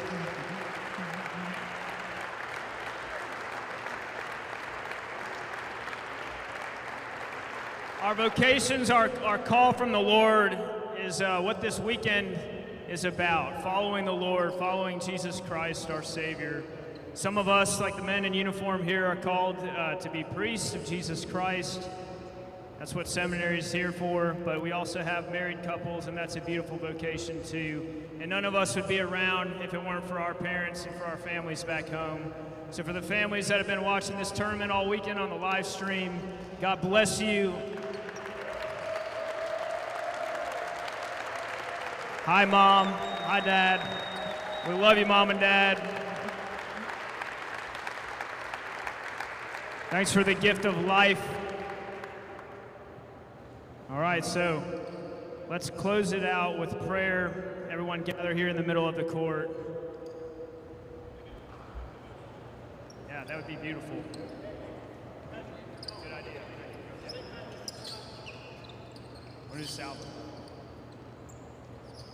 In the Father, and the Son, and the Holy Spirit, good and gracious Father, we give you thanks for these men, for all the people gathered here together. Just thank you for this great weekend, for pouring out your blessings and your Holy Spirit upon us. May we continue to praise Jesus all the days of our life, to love our neighbors, our brothers and sisters, and to play hard whenever we're given the opportunity. Thank you, Jesus. And thank you, our Blessed Mother, the Mother of Priests. As we pray, Salve Regina, Mater misericordiae, vita dulcedo, et spes nostra salve, a te clamamus, exules filii Eve, a te suspiramus, gementes et mentes, via lacrimam vae, ea ergo, advocata nostra, Dios tuos, misericordes oculos, a nos converte, et Iesu, benedictum fructum ventris tui, nobis os exilium, os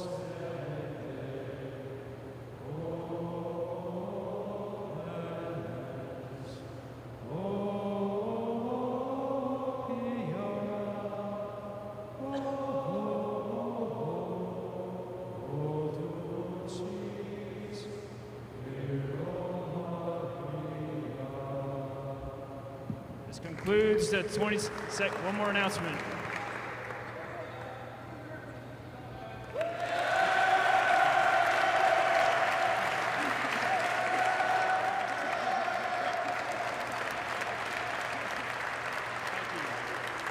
You're welcome. All right, y'all, this concludes the 22nd annual Pat O'Malley Basketball Invitational. Thank you so much. Safe travels home, everybody. God bless y'all.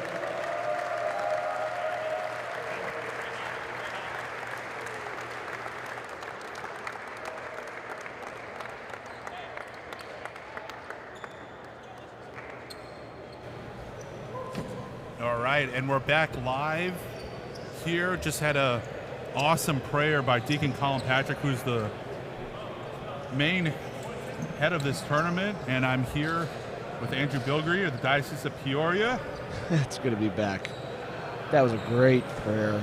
Yes. I throughout the whole game, I had this heat, this energy, but just to bring it down, and bring what it's all about, to have Our Lady soften our hearts in prayer. Yeah, definitely. And what a great tournament overall this entire weekend. Right. The play just got better and better as we kept going further and further along. The announcing, too. The announcing as well. And again, congratulations to St. Joseph's Abbey, back-to-back champs. Right. I was there last year when they were playing. It was a stellar game to watch on the sidelines, but to call this game was even more fun, and they well deserved, and I hope they do get home safe, because they got to travel down the Illinois River, down the Mississippi River, all the way down to the Mississippi Delta. Yeah, that's right. And for Conception, nothing to hang your head on either. An amazing job done by Conception as you see the championship results now. Mundelein finishing third, Conception finishing in second place as the runners-up. They were third place last year. Right. And so improving slowly year to year. And I'm sure that we'll see them again in 2 weeks up at the tournament at St. Francis de Sales in Milwaukee. Yeah, this is just the beginning of the whole season right here for, I guess, Mundelein basketball tournament because, yeah, an hour north of us, we got St. Francis de Sales, who runs a mighty fine basketball tourney as well. They do, yeah, and we're going to go over the scores for each team here as, why don't you start with Conception first? Yeah, let's go for it. So here we got Conception with Colin Thielen, who got his 3 points in, but then we have their point guard, Eric Wachira, who had 19 points. High scorer there, good game. Also went to Trevor Fisher, number 14, who had 9 points. We can't forget our MVP, our crowd favorite, Nick Jones, with 3 points. We have Caleb, I believe it's pronounced, forgive me, James Sappington. That's who we're going to go with. He had 17 points this last game. Wow, a lot of great teamwork there. Also with his brother Sappington, his name's Gabriel. He has 11 points. Wonderful job to our Conception brothers out there. Yeah, and the champion St. Joseph's Abbey, Michael Bradford, 2 points. Emmanuel Legoretta, 2 points. Joey Pacini really filled up the score sheet he really in came this to his own. championship game. 19 points. I think that's the most he scored the entire tournament. He was scoring here and there, but really took off. Really fun to announce for him. Yeah. Wonderful. Grayson Foley, 2 points. Carter Domain, I mean, you were sitting there at midcourt doing the PA announcing, 32 points. Yeah, there was a time when I was like back to back to back to back to back. For Carter Domain. 3 points. Oh, and then we also have somebody here. And Ethan Green rounds out the scoring for the back-to-back champs of St. Joseph's Abbey out of Nebraska. They have 18 points for Ethan Green as we have one of our players joining us here, Patrick Truskowski. One of my classmates. Yeah, he's a T1 or C1 from Diocese of Grand Rapids, Michigan. That's correct. Patrick, thanks for joining us. Yeah, thanks for having me. Can you give just your impressions overall of how Mundelein played this year as opposed to last time? You've been on the team for the last couple of years. Yeah. I think we came out and we competed this year, and that's all we asked for, and that's all we could do. And we won a couple games, we lost a couple games, but overall, we did what we came out to do, and so we're very proud with how we played. And taking third place is never a bad day. Yeah, that's right. And can you talk a little bit about just what you saw, if you're able to watch any of the other tournament games overall, just your overall impression of what you felt, how the play was overall from all the teams? Yeah, I thought it was very fun but competitive. There was not a moment out there where I didn't see somebody smiling or just enjoying being out there, This is all for the Lord and all for His glory, and we just thank Him that He gives us the ability to do this and be competitive but have fun at the same time. I want to add on to that because I remember saying it to one of my brothers as we were, cleaning up from the day's games. But this just feels what life ought to be like. If there's no malice, it's just all good. No malice at the palace. Yeah, exactly. Yeah. So. Yeah. And what does the semester look like for you? Yeah, what's on for us? Well, I don't know. That's a tomorrow problem. We'll figure that out. I think we're going to go celebrate today and root for the Detroit Lions playing later tonight starting at 6:30. Right. So NFC, let's go. Excellent. And I just want to thank you, Patrick, for joining us. Yeah. Thank you, Andrew, for coming in. And this has been a great tournament. I'm so happy that you guys are going to hopefully be here, maybe or maybe not, depending on internship for next year. But It's been a great tournament. Thank you for joining us, and thank you for all of us. Thank you to all of you who watched throughout this entire weekend. St. Joseph's Abbey out of Louisiana, they did it again. They're back-to-back champs. Final score is 75-62. I'm Deacon Ryan Mao. Thank you to everyone who participated. Thank you to all of the seminarians from Mundelein who had the opportunity to help us. And we will see you next year. Wonderful. Each team should walk with their head held high. Yeah, definitely. All right. Take care. God bless. Have a great afternoon.